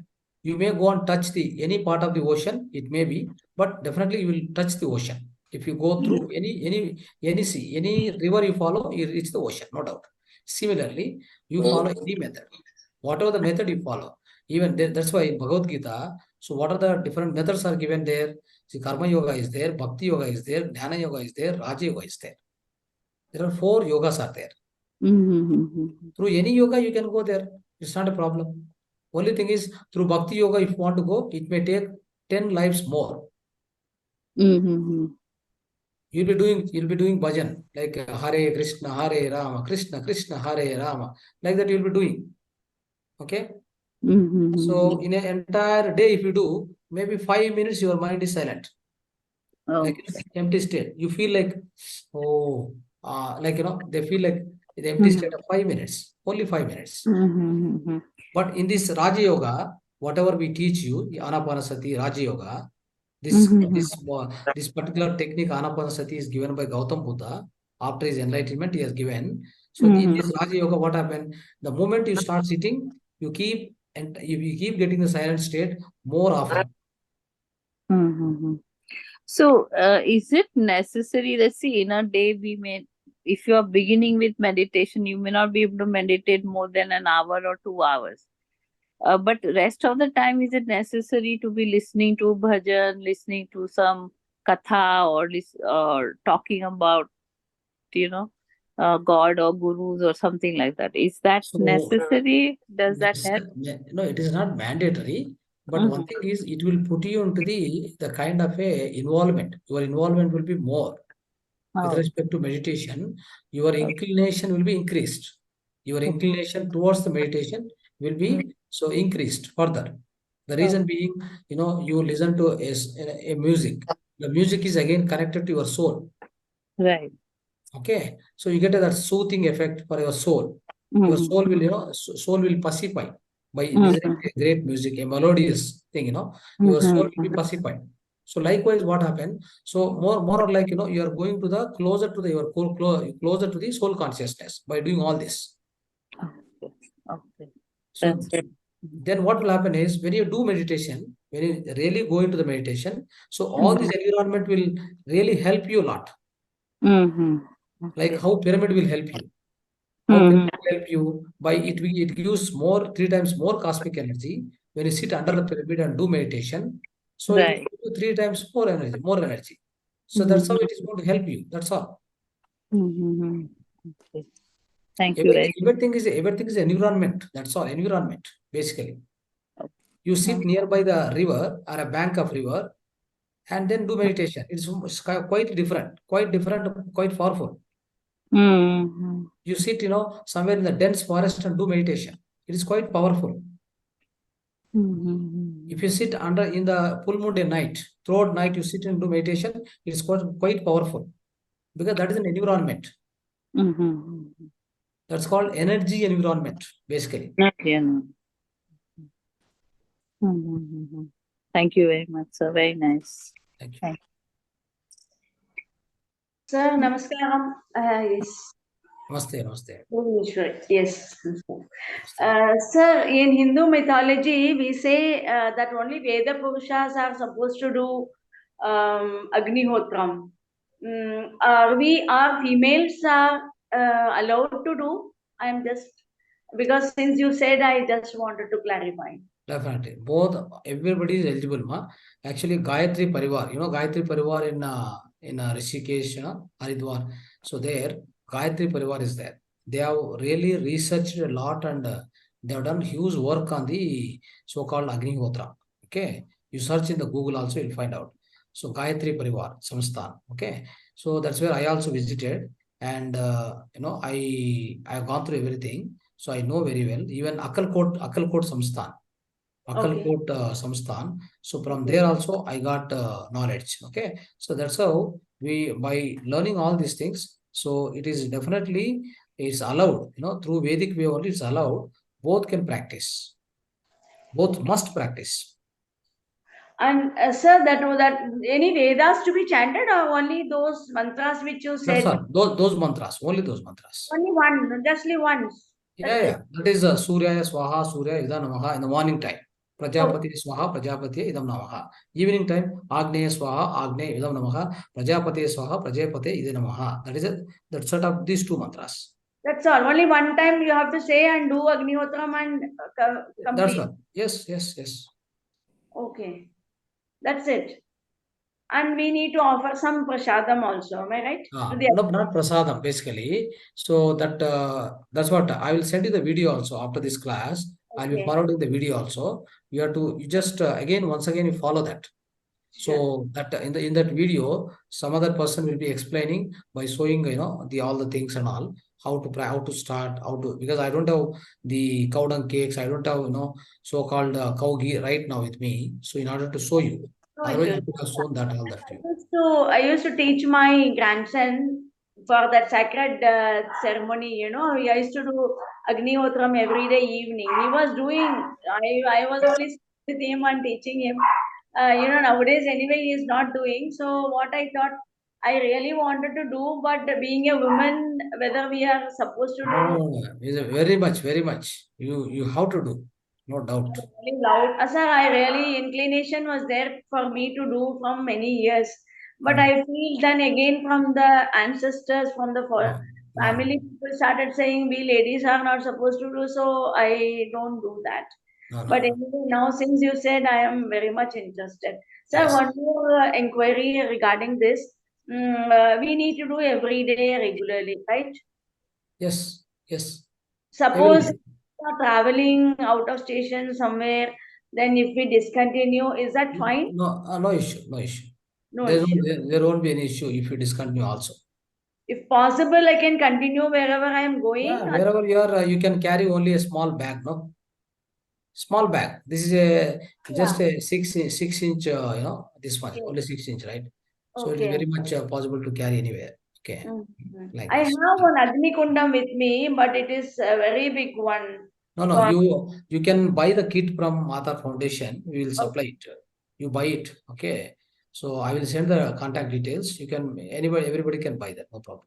Yeah. Okay, sir. So we can, even if it discontinues in between, no issues. No issue. Absolute no issue. Okay, sir. Right. Thank you. It was a very, very wonderful sessions. Every day we are learning something very Yes. important things and informative. Thank you so much. Thank you.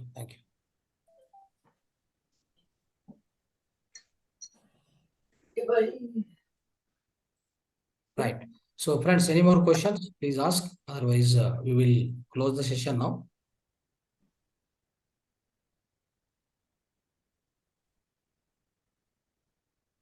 Right. Someone wants to ask. Yes. Yeah. Yes, Sangeeta ji. Yeah. Guruji, I saw one testimony that the person was mentioned that regarding meditation, like whole day, I'm in meditation state. So whatever I'm doing, I'm in meditation state. So how to do that and how to like we become in that situation? So it means you are in a meditation state all the time, huh? Yeah, all the time. So I want to know how it happened and how to do that. How to do that? Okay. Mm. See, when you want to be in the meditation state, in fact, many times we say we do meditation, but meditation happens. We don't need to do meditation. Mm. So in general, we say do meditation, practice meditation. All these words are okay, generic words. But meditation happens. Somebody is not going to do. See, if you do anything, it's not a meditation. Doing nothing is called meditation. So So that's why. So that's the actual definition. Okay, let me come to your point. See, you want to convert every situation, every moment of you, that throughout the day, you want to convert into meditation. For that, what you need is you need awareness. Okay, you have to be aware, aware of yourself all the time. That's called living in the present moment. If you are living in the present moment, that means, suppose if you are eating, you only need to have that single thought of only eating. There is no other thought allowed.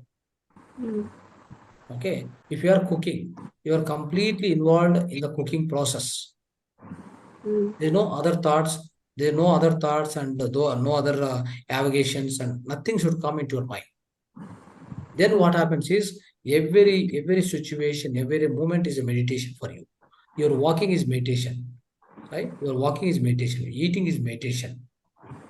If you are completely attentive onto that particular task,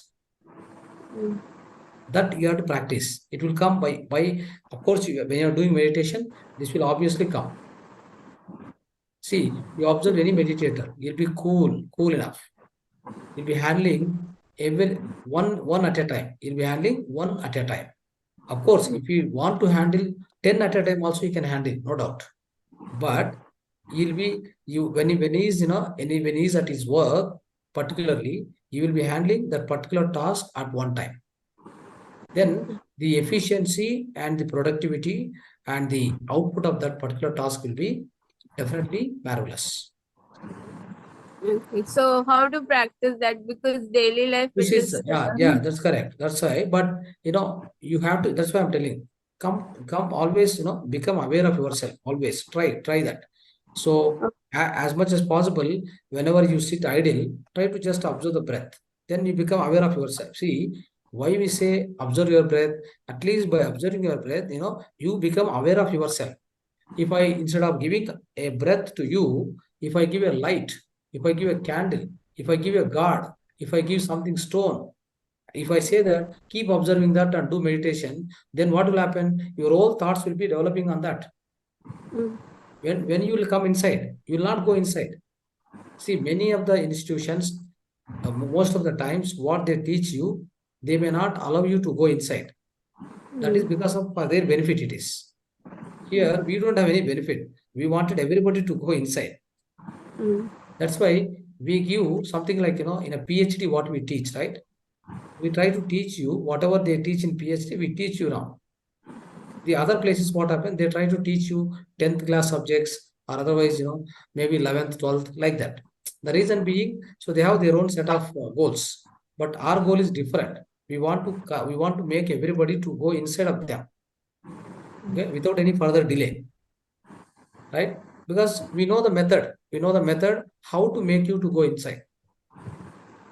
So that's how this meditation, the whole, this anapanasati meditation works like that. So as when you are just given a breath for you, that means your own breath is given to you, then you are now aware of that.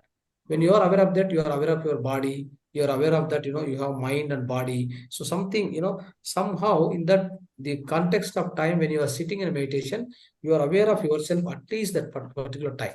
Otherwise, if I give light somewhere standing on the table, if I say keep observing that and do meditation, then what you will do?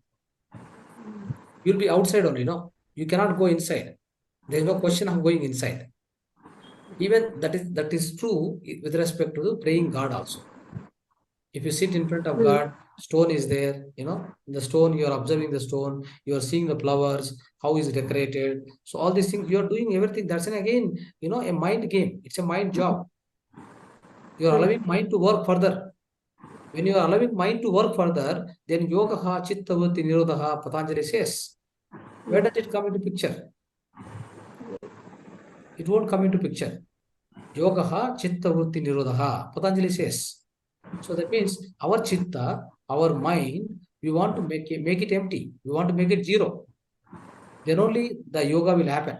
Yoga means the union of your mind with the soul.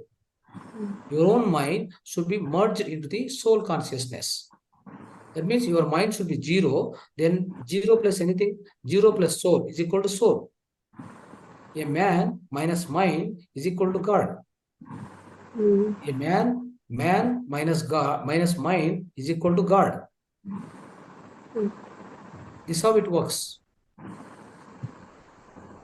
Okay. Sir, one more thing. I want to know about Maun. Maun, what I heard about.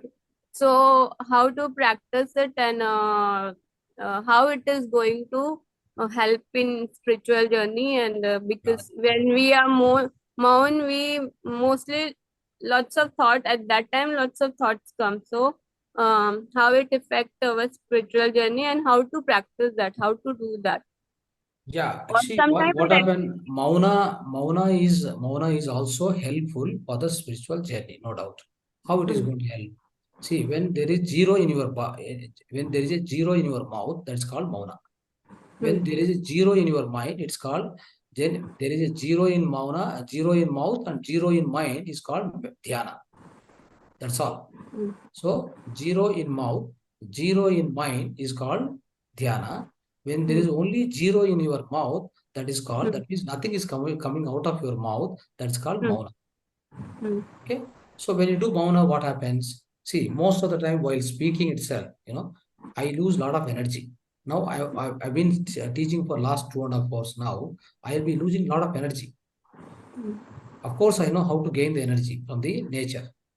Right? But I'll be losing a lot of my energy by talking to you continuously. If I close my mouth, then I'll not be wasting this energy. So the same energy is useful for me for my spiritual growth. Okay, so that's how Mauna helps you. Mauna help you to conserve your energy. Number one. Number two, because you conserve the energy, your energy levels are very high.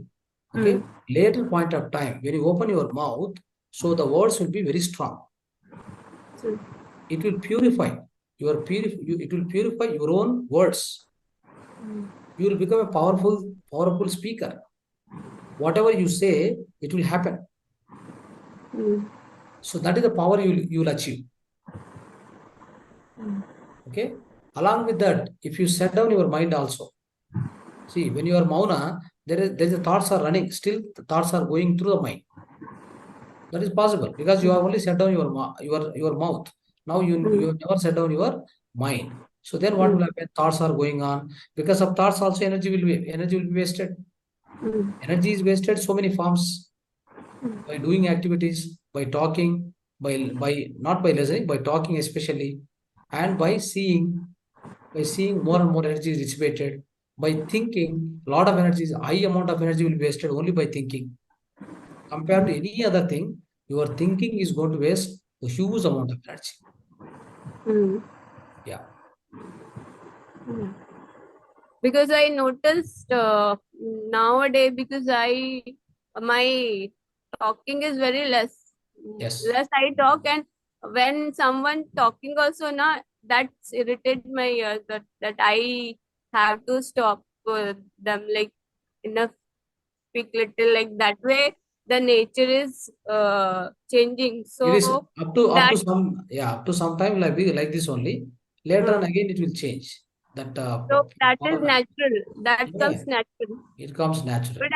But I'm enjoying that silence, within myself, and being silence, and that actually I'm liking that all these things. So uh, that Mauna thing come naturally in meditation. Yes, absolutely, it will come. So once you start practicing meditation, the mauna will also come naturally. You don't need What to is Mauna sit Vrat and means practice. what?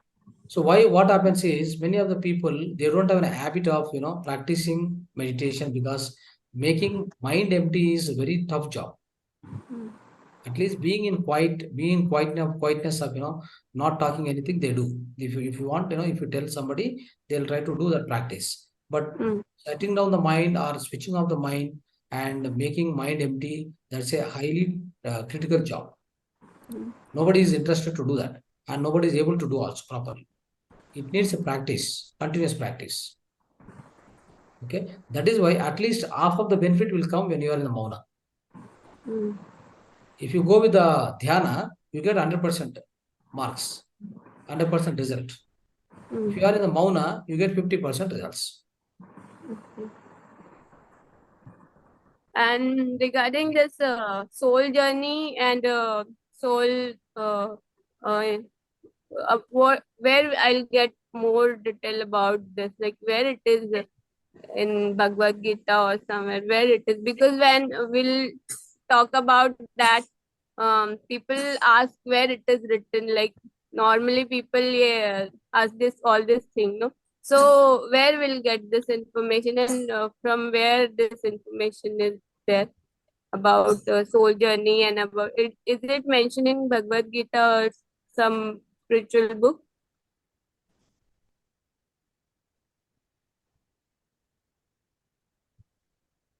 I think network problem.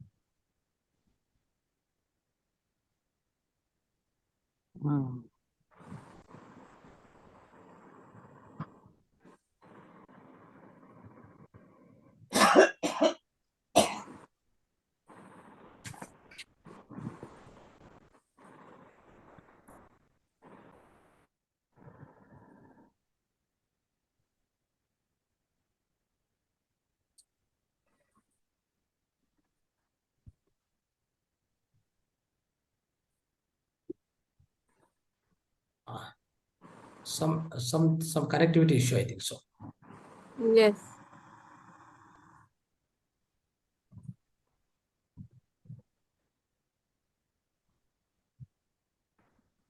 Right. So I think your that network issue was there. So you were telling something and it got cut. Yes. What was your question?